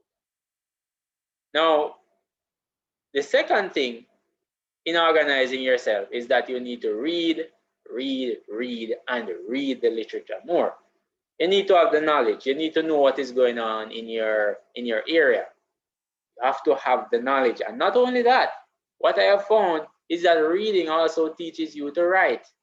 So when your supervisor asks you to draft a paper or to write a report, because you have been doing so much reading, you would have discovered various terms, various writing styles. All right. So you can put that together easily and give the supervisor less work to do in correcting. So that is a part of organizing yourself. You have to organize your head first. Now, in collecting your data, you want to collect the best quality data whilst in the field. All right, the field, well, for me, the field would be the lab. You have to try to collect the best quality data. Okay? And of course, in order to do that, organization is required and time management. All right, it requires a lot of organization, it requires time management, and also constantly meditating on the work and how to improve it. Because you have to always try to think of, look, how can I improve this? All right? And to mention something else, your constant reading of the literature gives you ideas, not just for writing and writing style and stuff like that. It gives you ideas in terms of what you can do with your data, how you can organize your data, how you can even discuss your data. All right? So it gives you ideas. Constantly meditating on the work also helps you to put what you read in the literature into perspective and to see how you can move your work forward. Okay? Of course, in doing stuff with your project, you have to discuss with the principal investigator, which is your research supervisor. All right, because you're working under the supervision of this person, working together. Now, work up your data. You have to always be working up your data. And when we talk about working up your data, we're saying check on the data, put the data in a form where it's almost like information. So you do some data processing, all right, to see if the data is good, to see if the work is trending in the right direction or the direction that you are expecting. If not, then you have to ask yourself, why? What is going on here? I mean, we can't make the results what we want, but we need to ask why. Why is it going like this? What does this mean? All right. Think about the data and use what is already collected to direct additional work. And that is very important. Working up the data and also thinking about the data and using what you thought of to direct future work is important, because you don't want to be working for 5, 6, 7 months and then one day you say, okay, let me work up this data now and see what's going on. You work up the data, you realize that what you collected 2 months ago, all right, which you made use of to do some work 3 weeks ago, it was not good data. Something was missing. All right, maybe you try to make compound C and you use compound C to produce compound G, but compound C was not the correct compound. So therefore compound G will not be correct either. You would have found that out if you had worked up the data for compound C, if you had, you know, thought about it and checked on it, you would not be in this position. So though you have to go back, 6 months wasted, you have to go back. All right. I don't want to really use the word wasted, but we have been going in the direction that we don't want, right? For 6 months. So these things are important. Now, first thing in organizing yourself to publish. So after doing all of that, collecting the highest quality data, being aware of the literature. All right.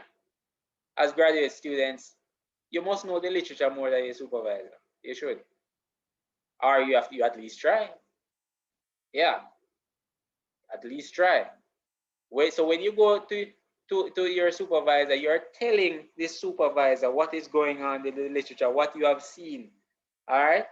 And you use it, like I said, use the literature to direct or to help you. Okay. After doing all of that, collecting the best quality data. All right. Working up your data and using what you get to direct the work. Then, of course, remember, you cannot publish the data without the consent of your supervisor. So you have to have some sort of discussion with this research supervisor, okay? To decide on whether or not the data which has been collected and worked up, is it ready for publication? What do you think? Can we publish this? Do I need to add a few things more to the data?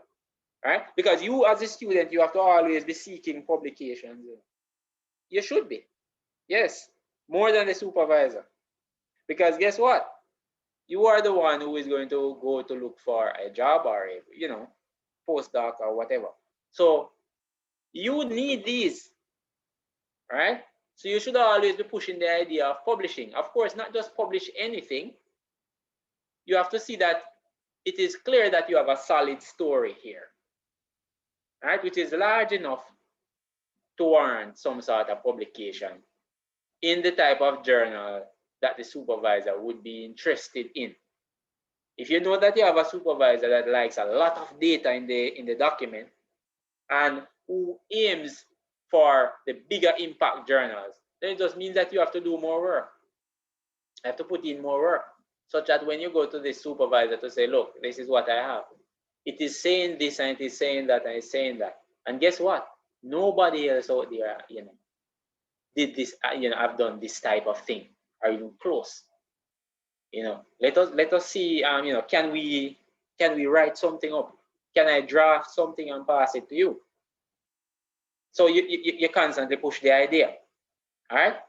And that's basically how you organize yourself. You're trying to get a story. And also, another thing that I did not put here, you have to always be looking for loopholes in your story. You're always questioning the story. Is this accurate? What I did and these pronouncements that I am making based on this data, are these pronouncements accurate? Am I making sense here? You have to always be self-critical, basically. Because remember, you are publishing in peer-reviewed journals.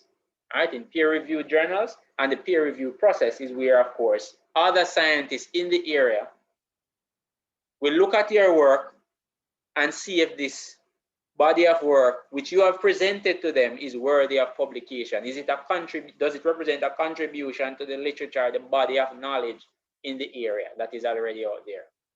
All right. Does it reflect enough novelty, so much so that they can put it out there? Is the quality enough, so much so that it can be presented to the scientific community? So you have to always be checking yourself, okay, to ensure that your stuff is up there. Now, after doing all of that, of course, and these are decisions that you make with your research supervisor, with your principal investigator. As a grad student, you alone can't just take up the work and go and publish it. You alone can't just decide to expose the work to another scientist, or go and present the work to another scientist, or seek out collaborations with another scientist without first discussing with the principal investigator of your group. all right? Because remember, the work would have been the ideas developed by that principal investigator and probably yourself too, but we're working together, so you can't just go and do what you want with the work. You have to get some sort of consent, all right? That is important. And so, of course, at the end of the day, there are a number of strategies. And of course, what we find is that most of the times, the principal investigator decides on the strategy of publishing. You as a student can also suggest, right? Can also say, hey, why can't we do this or do that? All right? Can also suggest, and you and the principal investigator can have a discussion around the whole thing. I have one friend who, in publishing, what he does is to publish a communication first before he publishes, before publishing a big paper, a full paper rather. All right? They generally put out a simple communication, which is just basically the same thing as a letter or letters. Okay, which is just a short it's just a summary of the work, basically. Some authors use communications or letters to preview the work, to give the scientific community a preview of the work. Some authors even use this to stamp their claim. To say, look, I have this. I'm onto this. So once they put the communication out, that is, they publish the communication, which is like a short summary of the most significant findings of in the work. Then the full paper is coming, which is the extended, the more extensive version of the whole thing. Communications are short, generally 2,000 words thereabout. Some journals have templates. They say, look, you have to fit your stuff into this template, and it should not be more than 4 pages, and you should not have more than this amount of figures or tables. You should not have, more than this amount of words. For the full paper, some journals have the same thing. They have a template, and they say, look, not more than 7,000 words. Or they say not more than 15 pages and 8 figures. So that also helps you to decide on, look, I have this amount of work, all right? How can I fit it? Because sometimes we tend to go overboard in preparing the papers. We are writing the paper and we'll reach something like 20 pages, and we're still trying to put another 10 on it. Then when you submit it to the journal says that, the editor says that, look, this paper is too big, you need to slim this paper down. Take some of the information and put it in the supporting information, or what they call the supplementary information. It's too big. All right? So that's important. And of course, when in preparing your stuff, generally some authors would tend to check out a particular journal, check out the requirements, right? What number of words, what number of pages they need. Some journals specify even the number of dots per square inch in terms of the figure quality. So you have to check that out. How many tables are allowed? So some journals specify all of that. But sometimes, like I said, we go overboard. Paper is too big, and the editor ends up sending it back to you and say, look, the work is good, but this you have to rearrange this. Okay? And so that's also a good consideration that students have to put in. And of course, all of this has to be guided by the research supervisor. All right? Because you are working together, so you can't just go ahead with it. Now, in terms of review articles, writing review articles, are they relevant? Or is it just a waste of time? Or is it that we're just using review articles as some sort of padding for our CV? All right, because some persons see it as that you're writing too many review articles, you're just padding up CV and stuff like that. Review articles are important. Review articles are important. And they are important for not just for newbies in an area, all right, not just for the newbies of an area, but also for senior researchers in an area. So, because what the review is a summary, is a collective of the work which has been done or reported in an area. And so a senior author could take up a review and say, let me see what's going on with this, what has been going on. And also the review, critical reviews tend to point out loopholes or voids in the literature, saying that, look, nothing, nobody has done this, or there's no work, or we have not found any work on this and on that. Okay, so you can discover some loopholes and say, oh, I can touch this area, right? Like I said, newbies or new authors in an area, new researchers in an area can also make use of a good review or a few good reviews in directing, right, the structuring of a project. So review articles are also important. If you have a review article in a very good area, it also tends to get a lot of citation. All right, it also tends to get a lot of citation. If it's in a very topical area and it's a well-written review, it tends to get a lot of citation. So that could bring up your citation, and citations is very important. Citations is very important. And I will say one more thing about the whole citation, low impact versus high impact. Okay, like I said earlier, I have one paper in ACS Nano, which was from my postdoc, right? I did that with the guys in Weizmann. So it's not just my ideas that, the paper does not consist of just my ideas. It's a collective of ideas. The guys there plus my ideas and stuff, and also their work too. That paper, I think it has about 7 citations, right? Journal is big impact, a good size, 14 point something. But also, I have an article in a lower impact factor journal. The impact factor, I think this was Dalton Transaction. And I also have another article in a lower impact factor. Impact factor is about 2. The article in the lower impact factor journal has citation of about 70 or 60 something, versus the paper in ACS Nano. The ACS Nano paper is about 2 years old now, and it only has 7 citations, whereas the one in the lower impact factor journal has about 60 odd. Now, I'm not saying 60 odd is a whole lot, but look at the difference between the two. Okay, I also have review articles, and these review articles are doing really good in terms of citation. So your review articles can really help you in terms of your citation, visibility of you as an author. Okay, can you write a review article without being an expert in an area? Now, some persons would say that, look, you should at least be a person who is publishing in an area before trying to write a review in that area. And that is, I don't think that is unreasonable. I don't think it's unreasonable to think like that. But the fact is, you don't have to be an expert in the area. All right? You don't have to be.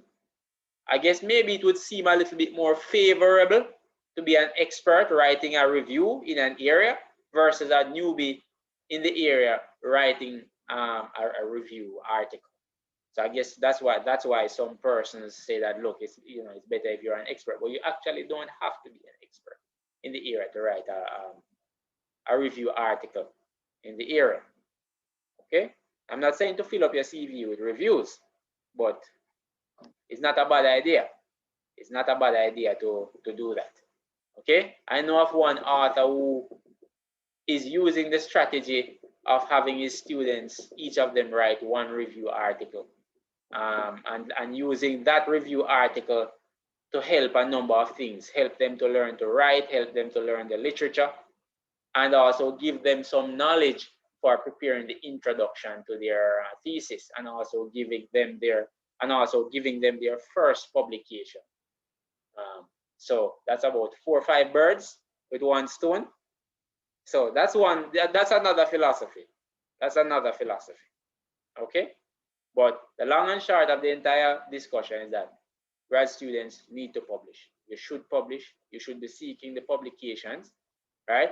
Make use of your supervisor who is a senior researcher and knows how to publish and how to get things done. Use them. Use your supervisor or supervisors as a guide to getting your papers out, such that when you're finished with graduate school, you can pick up a postdoc easily, or academic position or industrial position easily. So bottom line is you need to publish. In order to publish, you need good quality data, high quality data, the highest possible quality that you can get. Okay? And you need to organize yourself such that when you're ready to prepare a thesis, you're not saying, oh, but this data is missing. Oh, that data is missing. Or, oh, this data is not good. Oh, that data is not good. When you're ready to prepare a thesis or you're ready to prepare a paper. For me personally, I think students should publish papers before writing a thesis, because what I have found is that in preparing a paper, because you're trying so hard to please the reviewers, and reviewers can be really tough, scientific reviewers can be really tough, right? Simple stuff they can reject the paper for, simple stuff. Don't even try to annoy them with bad grammar, because if you do that, they just reject flat out. All right, and say, look, this thing is not written properly, you need to take this back, and that's it, and just reject flat out. So don't even go there with bad grammar. Make sure that the grammar is good. Quality of your figures. You will ensure that the grammar is good in your writing. You will also ensure that the quality of your figures, the quality is good for the figures. All right. You will also ensure that the figures are consistent in how they look and all of that. And so you would have learned a lot in preparing a paper, such that when it comes to preparing your thesis, certain mistakes you will not make. Referencing of your paper with the figures and your tables and your citations and stuff for your articles, you would have made sure and you would have learned during the preparation process of your paper all of these things. So when it comes to your thesis, you can really, you would have learned so much that putting the thesis together, you would start to follow these principles. Not only that, the reviewers for your paper or papers would have criticized the work somewhat, right? And this would have given you now some information, right? Somebody might say, boy, this figure, this data is too scattered. Or how is it that you didn't do that? How is it that you did not do this over here? Are you sure that this is saying so and so? And now you start to ask yourselves these questions, and you go on and fix them, so that when you are preparing the thesis now, right,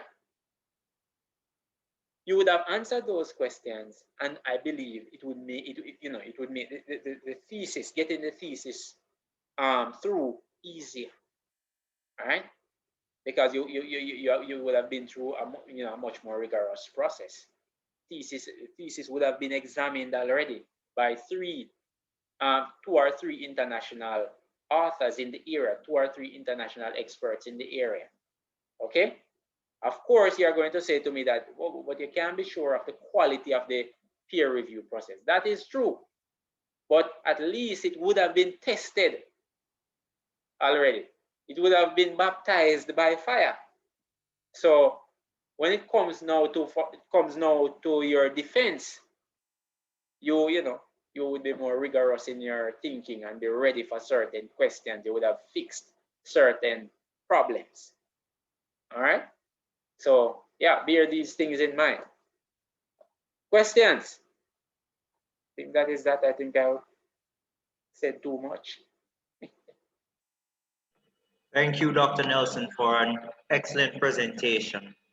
You spoke around all the points. I'm now opening the floor to any questions. Anybody with any questions you'd like to ask Dr. Nelson, you can go ahead, raise your hand. Okay, Rose and Smith, you can go ahead.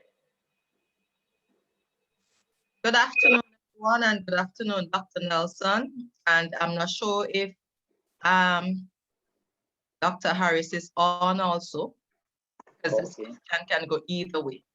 I'm really happy for the presentation. And what I like the many recommendations, and one of the things that you pointed out is encouraging posters to publish prior to even completing their PhD.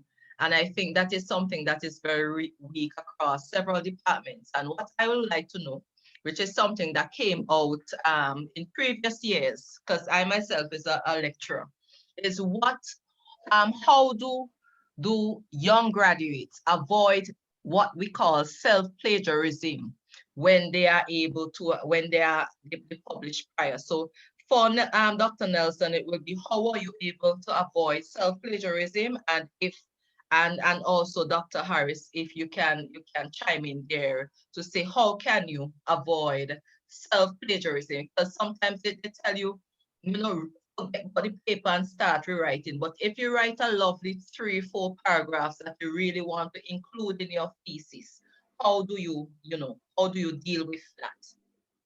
Okay. All right, that's a very interesting question. It's a fantastic question. First of all, self-plagiarism, and it's a good thing you brought up that question, because I remember when I was doing my defense for my thesis, I had about 11 papers at the time, and I made reference to some of those papers. All right, I had to do that because there's one formula that we invented, and it's in one of the papers, and I wanted to use it in the thesis.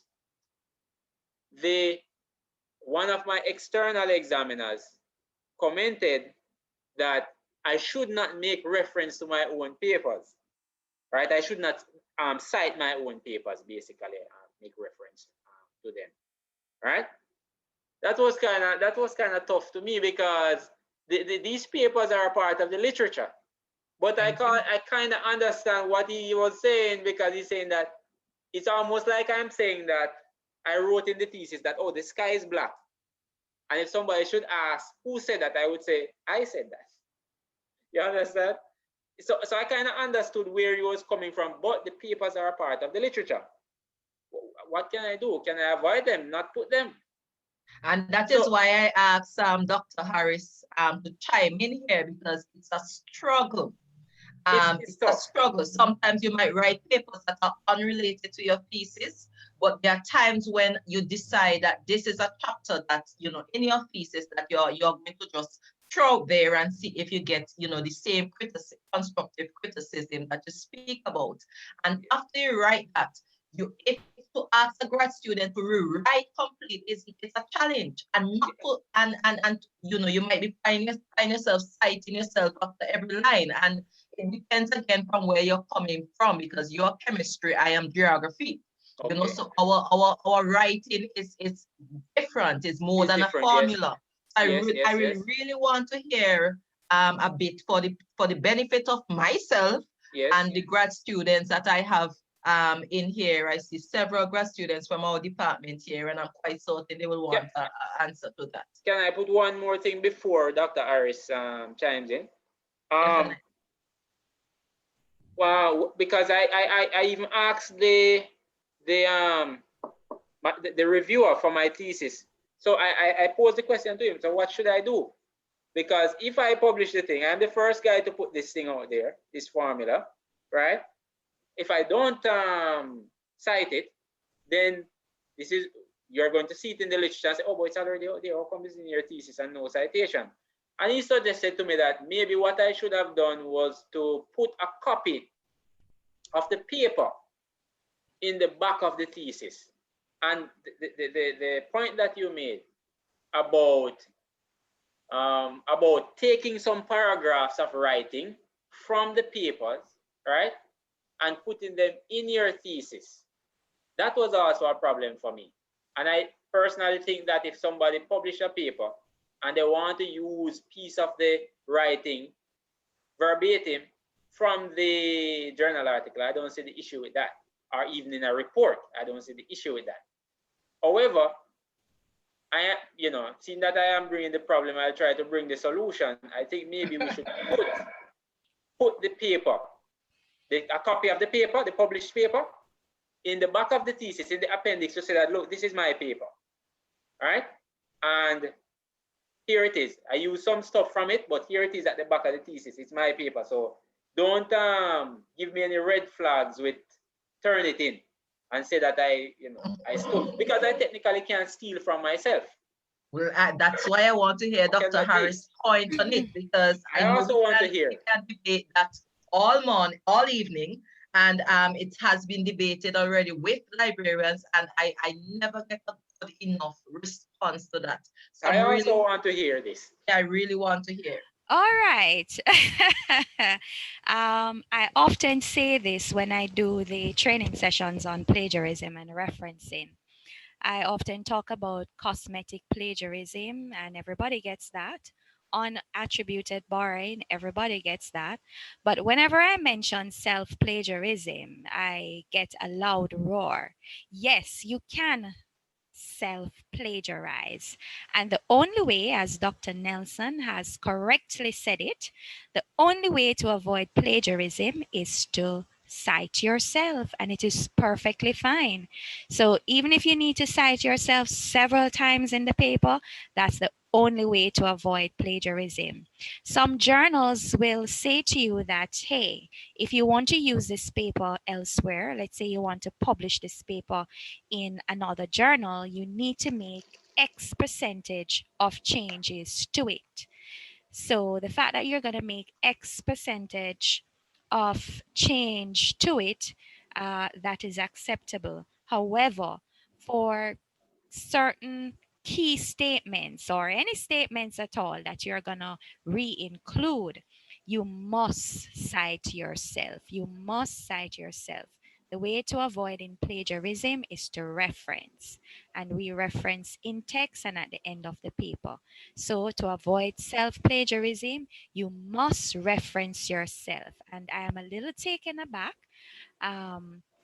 by Dr. Nelson's comment that he was advised by the supervisor that he should have referenced himself. That's not the correct approach. You must reference yourself to avoid plagiarism. I hope that answers for you. Thank you so much. It's not only for me, but I'm hoping that all the other persons, grad students here, it helped them out. I'm happy that you said it doesn't matter how frequent you reference yourself. You should practice that, because I know that it's a challenge all over. Yes. So yeah. And you run into that trouble, especially when you have to split your papers. I am known, so when I heard Dr. Nelson talking, I chuckled to myself because I am known for writing long papers. My papers go over 30 pages, and sometimes my colleagues will say to me, oh, you can get 3 papers out of that. You can get 4 papers out of that. And I'm like, I just don't know how to do it. But I did a COVID paper just the other day, and I had to do it. I mean, I used a justification to the journal. I said, well, you guys have always published my very long papers. So what's the difference? Why are you now insisting that I need to take back the paper and chop it in 2 for you to even consider it? Well, I want my publication, so I took it back and I did the very difficult thing of cutting the paper in 2, because you have to be very careful you don't get into the trouble of plagiarism. You have to be very careful. So I ended up doing part of the literature review differently, but where I needed to pull something from the other paper, which it's not published, but I still reference myself. That to indicate that I'm taking this particular section from that. So that's the way to go. You just have to reference. Thank you so much, Dr. Harris. I also have another comment, but I'll give somebody else a chance before I make it. Okay, thank you. Are there any other questions, comments, concerns for Dr. Nelson or Dr. Harris? They're both still here. No questions, no comments. Okay. I have a quick question, Dr. Nelson. As a graduate student, right, within the same department of chemistry, moving forward, if we're looking for a postdoc and you have a body of work, you haven't published anything as yet. Okay, well, I'll come to you right after Troy, Franklin. You haven't published anything as yet, and you have the decision to make between a high impact versus a low impact journal, and you're looking for a postdoc. What would you recommend for a graduate student to do, Dr. Nelson? Because if you want to get a postdoc, as you said before, they will look on the publications. Would you think it'd be better to go into 2 high impact journals or 4 small impact journals? What would you recommend for a graduate student in that predicament? All right. Okay. Thank you for that question. It's not a very easy question. I must say that. All right. Because this is the thing. Like I said, some principal investigators will look at the impact. Okay. Whereas some are more meticulous in analyzing what you have. In that, they will look at the number of authors. Some of them will also look at the institution that you are coming from. Meaning that if you're coming from a big institution, a big name institution, then they will not allow you to slip by with a low impact factor journal like a 2 or a 3, because they're saying, no man, you're coming from this Columbia University, it's a big university, and 2? No, they won't work with that. When they look at the university, say a smaller university, a small, when we say small, we're talking about in terms of wealth and name. All right. So some people allow you to slip by with that. The difficult question now of low impact and more papers versus, because students actually play a numbers game, you know. Students actually play a numbers game. I'll tell you a quick story so that other people can get to ask their question. When I was at Weitzman, right? I just arrived there, did 1 year, and then there was another gentleman coming in to work. I had to train him. I had 11 papers, so I felt good and all. And said, yeah, 11 papers, very good. This guy, he did not even, at the time he was waiting to do his viva, defend his, he's a physicist. He had 27 papers. All right? He didn't, I had the PhD already. I did my defense and everything. He came and started the postdoc, but he had to go back to his country to do the defense for the thesis. So he didn't even officially have the PhD, but he had 27 papers. The assessors at Weitzman, when they assess his stuff, they only considered 5 of the papers. And they said, these are not your papers. You know why? Because they were saying that these are just papers that you were placed on. You are not the first author, you're not the corresponding author. These are not your papers. All right? So they kind of kicked away some of them. In terms of the 4, in my opinion, on the 4 smaller impact versus the 4 bigger impact, I'll probably go for the 4 versus the 2. I'd probably go for the 4 versus the 2. And that would probably help me to get more citations, get my name around more. So probably I'll end up going for the 4 versus the 2. I get a greater spread, right, than the 2.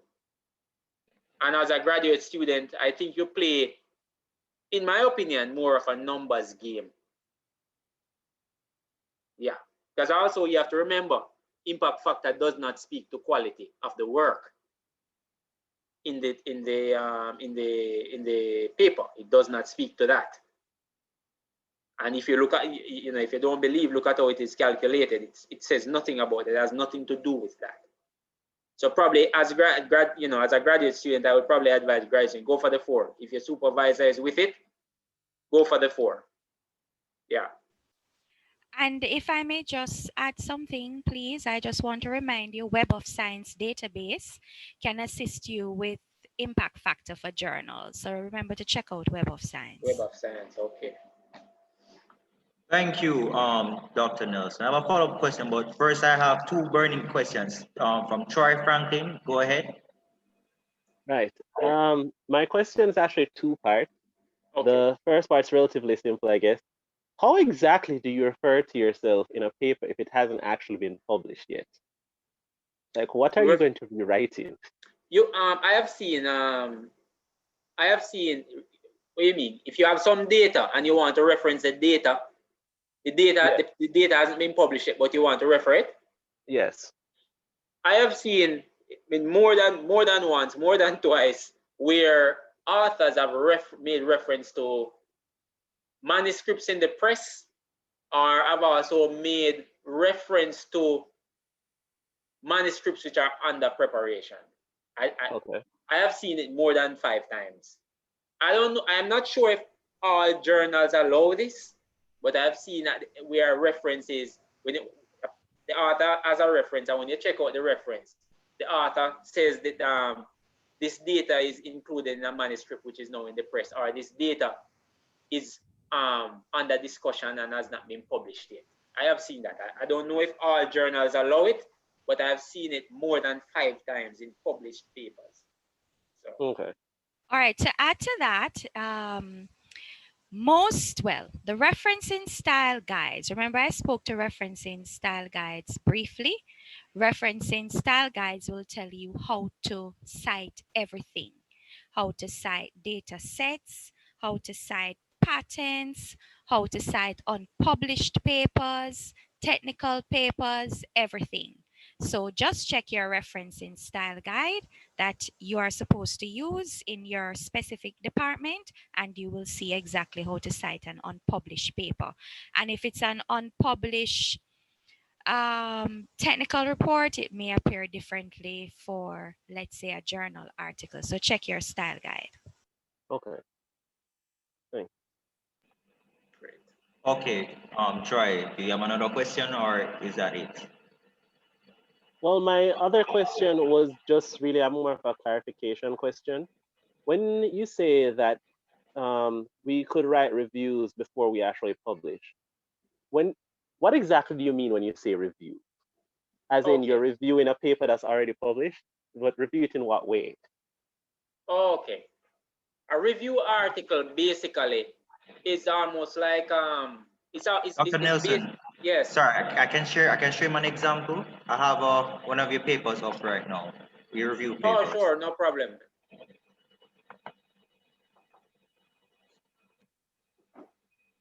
So this is one of his review papers, Troy. Yeah. He did a review with another grad student for preparation and properties of some ion selective membranes. All right, go ahead, Dr. Nelson. Yes, so Troy, how it works is this.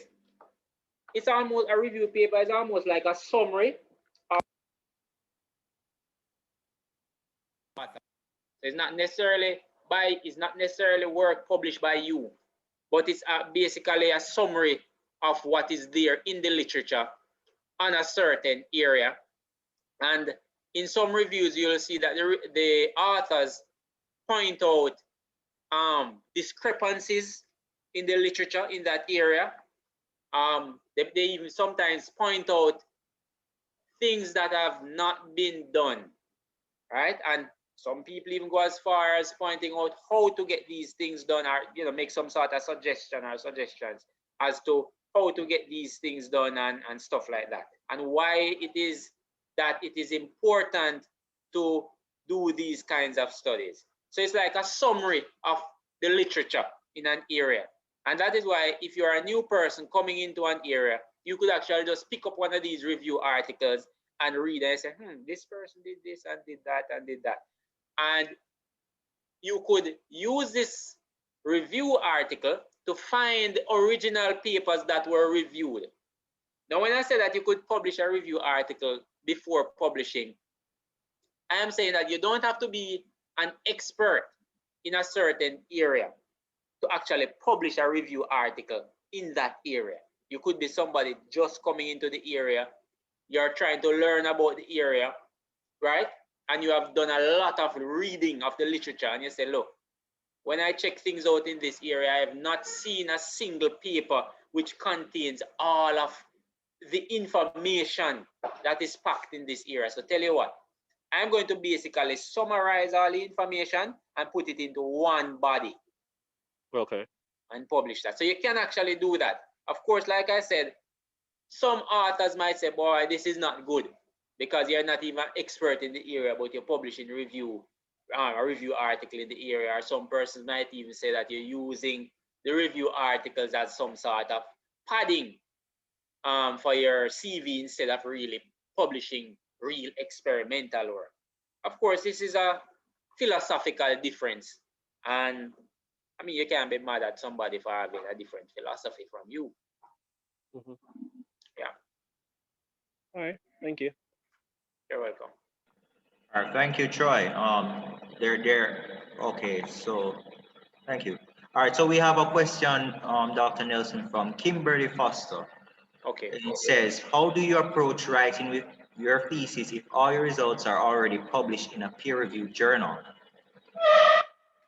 Well, like we were saying earlier, if all your results are already in a peer-reviewed journal, you will, wherever you take, whichever way you want to take it, you'll have to write back what is in those articles in your thesis. Because I don't know if UE offering, allowing, and then Dr. Harris can correct me on this if I'm wrong. I don't know if UE allowing PhD or MPhil via publication, which I think they should, because, you know, yeah, you should be able to write a few papers and, you know, be able to come in, whether you're a registered student or not, pay up the registration fees and follow the necessary protocols, get a member in here to inside the university to review these papers to see if they are good, and the university grants your PhD or your MPhil, or even research students inside here should be able to take the papers and present those, and that's that. But I don't know if you are offering that. But to answer the question directly, if all your data is already published in peer review articles, you will still have to put them in your thesis and cite these articles. That's how you will have to approach it.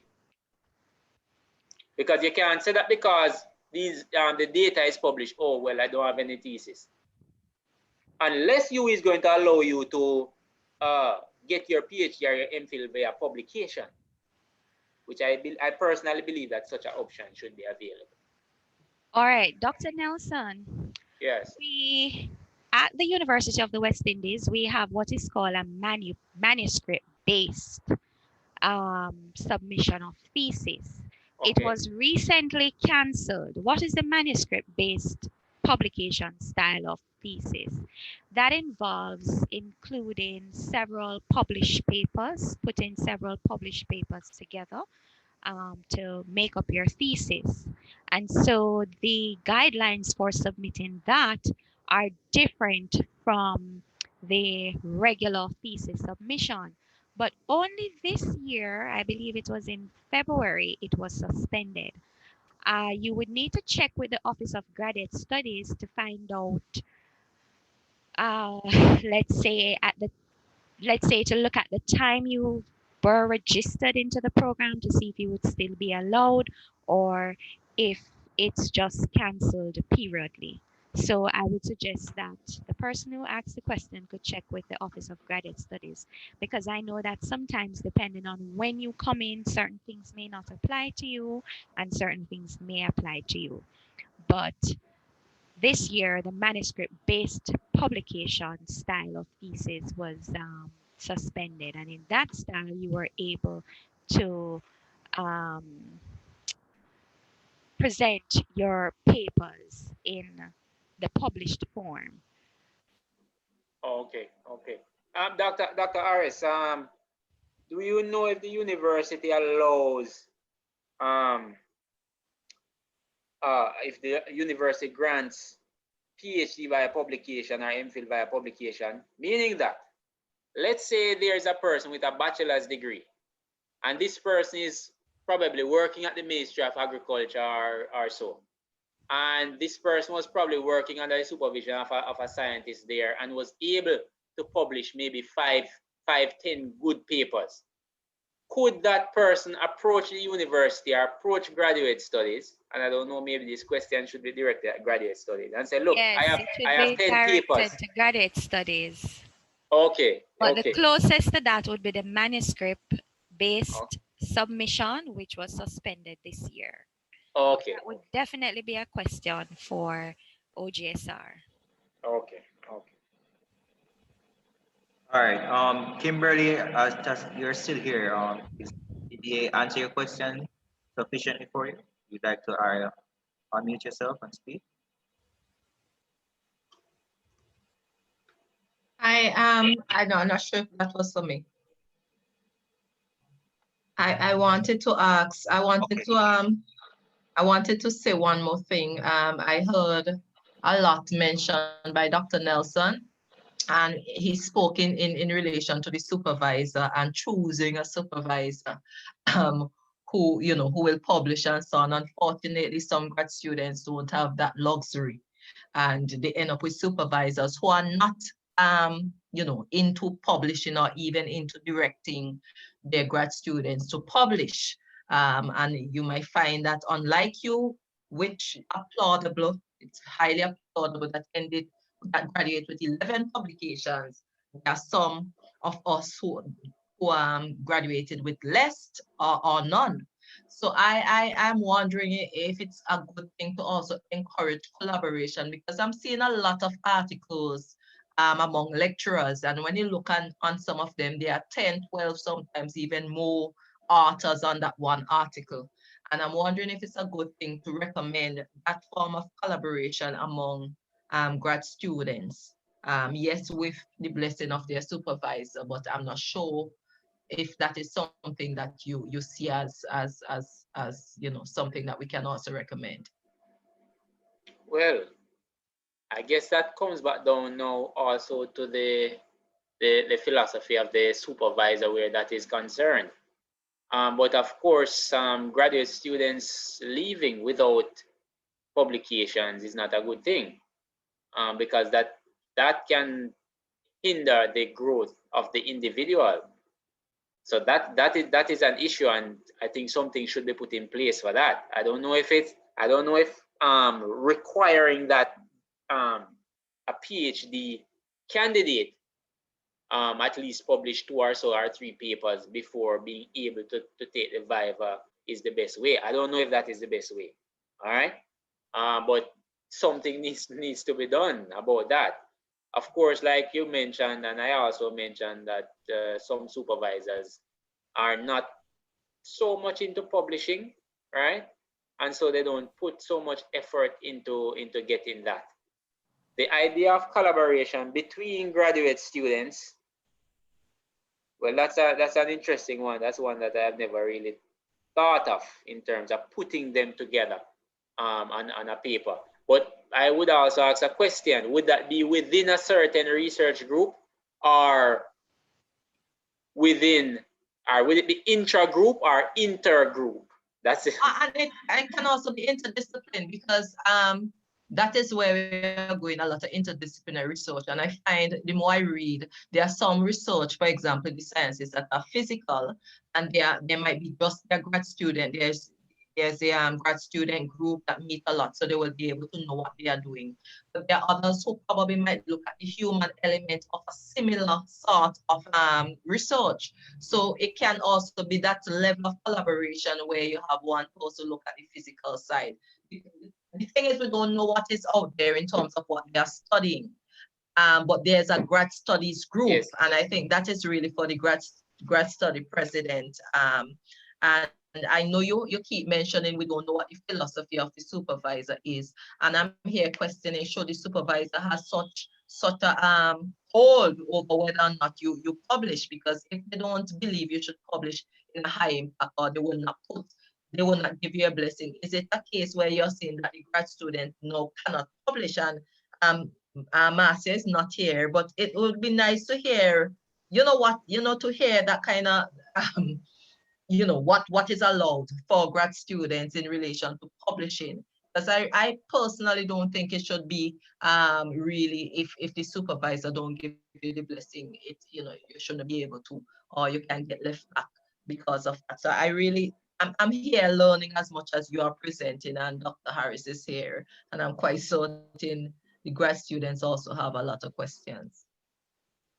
Okay. Yeah, it's a technical thing. Okay. Miss Rose Smith, could you leave that comment? I sent a review link. If you could leave that comment in there, I could follow up with Prof. Roy, and maybe get a feedback for you. Or if you can, if you want, you can email her directly. Okay. It is more for you, you know. It is more for the grad students. I'm a lecturer. I'm a lecturer. So I really I would not be emailing. It's more for I'm asking questions based on my experience as a grad student. And in a way, I know a lot about geographers. Not only myself, we never get, you know, I don't want to say the support, but in some cases, some of us, leave publishing as much as I heard coming out here. And I think it's a good thing. I think this is a brilliant meeting. And so I wanted to just show up some of these things in this meeting and really ask questions so that at the end, whosoever is listening or recording or that the relevant persons will hear. Definitely. I had a question based on that, but I have to go to Kimberly Foster, who has a burning question. Yes, Kimberly, I recognize your hand. Unmute yourself.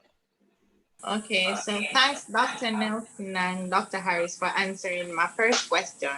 My second question is, the publications of which Dr. Nelson speak, are those primarily first authored publications that we should have?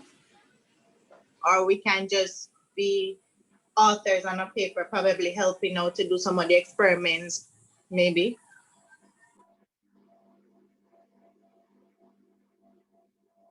Okay. About the publications, what I have found is that persons are more interested in the first authorship of the, interested in you being the first author. Like I mentioned with my friend there at Weizmann, he came in with 27 papers, you see? But of the 27, he was only first author for 7 of them. And so Weizmann basically disregarded the other 20 because there were a few guys well on the paper and they just basically disregarded the rest of it. Now, of course, nowadays, journals are publishing the papers, and at the back of the paper, you see they have something like something called, I think, author contribution or something like that. Yes, they tend to have something like that at the back where you basically state the contribution of each of the authors. So if you have 10 authors on the paper, you basically have to tell what this author did, what that one did. So, yeah. I personally believe that if I'm publishing with my grad students, then the grad students will be first. Or with a grad student, the grad student will be first, the one who is principally responsible for the work. So I generally put my grad students first, and I'm the corresponding author. So yeah, that's how I do it. Additionally, Dr. Nelson, there are some rules relating to joint publication between lecturers and graduate students. So perhaps you can check that out. The person who asked the question. I will check it out too. I'm not sure if it varies by department, but in the Department of Library and Information Studies, we had those guidelines there in respect of whose name should go first and that sort of a thing. So you can. Where can we find that information, Dr. Harris? I would have to say you'd have to check with your department. Whichever department that you're in, they should be able to give you those guidelines. Okay. Yes. Thank you. So for example, in the Department of Library and Information Studies, the student's name should come first. But I can only speak to that department. I don't know what other departments do. So you would need to check with your department to see what the guidelines are. Because we had a situation many years ago where a lecturer got into trouble for taking students' papers and publishing them as his own. So that started back then to guard against that sort of thing from happening. Of course, the lecturer was dismissed. So check with your department on that.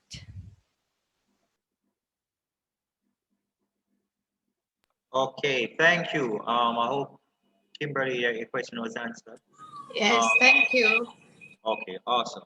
Dr. And I Nelson, trust that you would have seen the manuscript based Yes, I saw that. submission. Just I had it up and I sent the link. Yes. The link Yes, is to the thank entire you. thesis guide. But as I said before, it was suspended. I don't know if they're going to bring it back on the books. It was suspended only this year, just before COVID. Okay, great. Okay, Dr. Nelson, all right. Before I say anything, are there any other burning questions? Because we do have to wrap up because of time. It's almost 6 o'clock. We're way over time. Any other questions? Any burning questions that you have to get answered right now? No. All right. Dr. Nelson, just have a quick question, very quick question. If you could respond to it in a short way, Yes. Students have said to me, speaking up on what the previous lecturer said, that they are in certain groups where the supervisor does not want him to publish unless it's in a high impact journal. If we are to play a numbers game, how would you advise that student around something like that, with that numbers game? If that supervisor that you're attached to wants you in high impact journals, but you have certain groups all over the faculty that the lecturers want them in high impact journals. Well, first of all, my comment on that, before I answer the question, is that that is destructive to the student. That's just how I see it. It's destructive to the student. Yes, the supervisor will benefit because they'll say, oh, I have only high impact factor papers, but what about the student? What about when your student graduate, leave the group and can't get a postdoc, can't get a job? So to me, that is destructive to the student.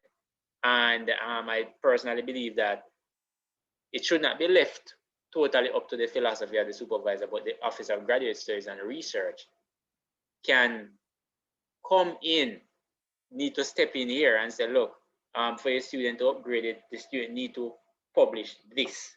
Or for a student to get the PhD, the student need to do that, right? So the student would, they should put some sort of publication requirement for the student to upgrade, for the student to also graduate, such that supervisors can stop putting out all these students without having published the work. PhD, it should mean novel. The work that you have done, is novel work for your PhD. If it's something that someone has done before, then how can we give you a PhD for that? But guess what? We need you to prove that it is novel. Get it out there in a scientific journal, peer-reviewed scientific journal, right? We're not going to kill you for the impact, but we need it to be a peer-reviewed journal. We want to see that the scientific community is accepting to this, and also because the university has to also think about the longevity of its students. Not just to produce them and then kick them out and then, oh, whatever happens to you after happens. No, it can't be like that. I don't believe in that sort of thing. We want when you're finished and you leave here, we want to hear that you're at Columbia University doing a postdoc, or you're at MIT, or you're at Cambridge, and we can say, oh, look, this is one of our people. We produce these great people. So I believe that if the Office of Graduate Studies is well thinking, then they have to come in and remedy that. What should the student do in answering your question? The option that you have, which is a lame duck option, if you ask me, is to basically abandon ship, leave that supervisor. But abandoning ship after 4 or 5 years or 3 or 4 years with this supervisor is not a nice thing, because you would have spent so much of your time, so much of your life on this work. Abandon ship now and then to go and start over. It's a tough thing. But I think so. That's the lame duck option that you have. The other option, or what I would recommend, is that you have to speak to the supervisor. All right, respectfully. I'm not saying to go and disrespect anybody or nothing like that, but respectfully, you have to express yourself and say, look, I need some papers. I need something. I've been doing all of this work. I understand that you are more interested in these high impact journals, but what about me, the student? I'm about to leave, I'm about to graduate. What will I do after leaving? I'm doing all of this work, and for what? what's going on. So that's I just call being frank, not disrespectful or anything like that. But you have to express yourself. You have to speak up and say what is going on. I need something. Let's see if we can put something together. I know you love the high impact. I would love to have some high impact papers too. But guess what? I need something now. Let's work something out. When I was at Whitespan, the professor that I was working with, real top professor, right? Several patents, over 40 had patents. Okay, and is the founder of the area, molecular self-assembly. Well known, but this guy only publishes in big journals. When I went there, he got one paper that came out in Nature Materials. I think Nature Materials has impact factor about 38 or 40 by now. At the time, it was 38. I think it's probably reached about 40 by now, Nature Materials. And most of his papers are in ACS Nano, Journal of Advanced Materials, impact factor 17 and so. But I was there working, and after 1 year and I'm not seeing any movement. So I had to call a meeting. I had to call a meeting with him and the staff scientist to ask what is going on. I'm here for papers really, and I have worked hard. So that's one thing I do. I make sure I work hard. A lot of work, good quality work too. So when I ask about papers, they can't tell me that, oh, but the work is not good. Oh, but you're not doing much work. You're not producing much data. You can't say that. Impossible. The amount of work that I have done and the quality of the work, right? So you just have to say, all right, look, I'll try to start working on something now and let us start putting something together. So I had to speak up, because if not, he would have been comfortable and he would just be there trying to get enough data to get another Nature Materials paper. The Nature Materials paper that he got, the supporting information was 70 odd pages. Just the supporting information. That is not the paper, That's just the supporting information, some 70 odd pages. All right, that's the amount of data that the guy needed. And then also for the body of the paper. And then because I had the meeting and the frank discussion with him, right? We started to put together a paper, and we managed to get the paper out a few days before I came back to Jamaica. And this was a paper in a journal called Ankiva Chemie, a German journal. It has an impact factor of about 14 something. So you have to speak up. That's what I'm saying. But you also have to work. You have to make sure that you put in the work, so that when you call this meeting, supervisor can say, oh, but you're not doing any work. Oh, but you don't have enough data. You don't have high quality data. Can be. And you have to just, be respectful, but speak up and say, look, I need something. I need something. I've been working. This is destructive to me. Who will this help? It will not help me. So that's what it is. And I'll say that to anybody. You have to put the student there. You have to make sure that you help your student. That's how I see it. Okay, thank you, Dr. Nelson, and we appreciate the response and take it into consideration moving forward. All right, guys, we're coming at the end. We have our vote of thanks, which is being done by Nikolai. Take it over, Nikolai.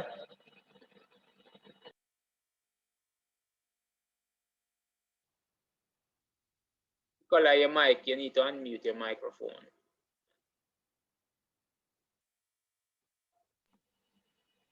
You're still muted, Nikolai.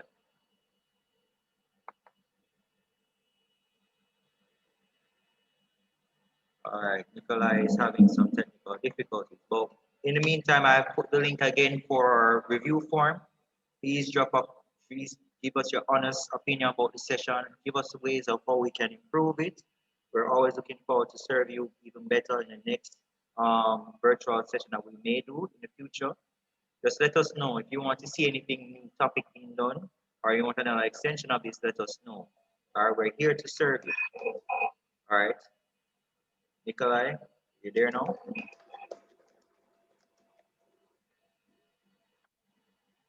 Nikolai, try turning off your video.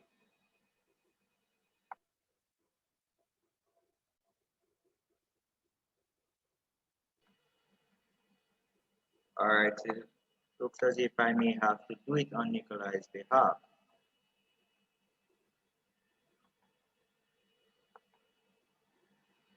Nikolai, are you there? Unmute yourself.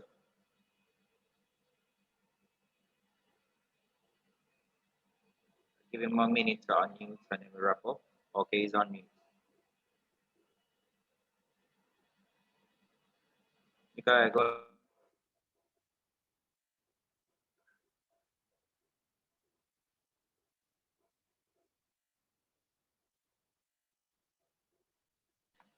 Not hearing anything, Nikolai. Yeah, might have lost it on his behalf.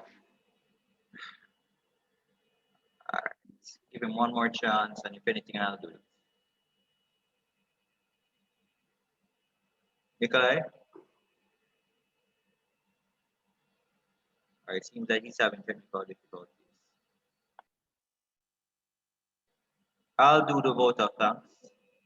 So on behalf of the graduate students of Faculty of Science and Technology, we would like to just say thank you to Dr. Harris and Dr. Nelson for coming out and speaking on these topics that would help facilitate. Oh, Nikolai, you can talk? Okay, still having the technical difficulties. I'll continue. Just thank you for coming out and giving us ideas and pointers on how we can make research better. Writing research papers, how we cite, how we use the different search engines. It is well appreciated and well noted by us graduate students. Moving forward, we hope we can implement these into making better quality papers and publishing more data, help better facilitate our growth and development and transitioning into the world of work and further beyond. Again, thank you for your time. We are well over time and you guys were very patient and you actually facilitated us in this event, which is truly appreciated by us, the graduate students. I cannot express how much we appreciate this effort on your part. I would like to say thank you in the warmest regards. All right. Thank you. Thank you too. Thank you. And have a wonderful evening. All the best for the semester and stay safe. All right. And the same to you.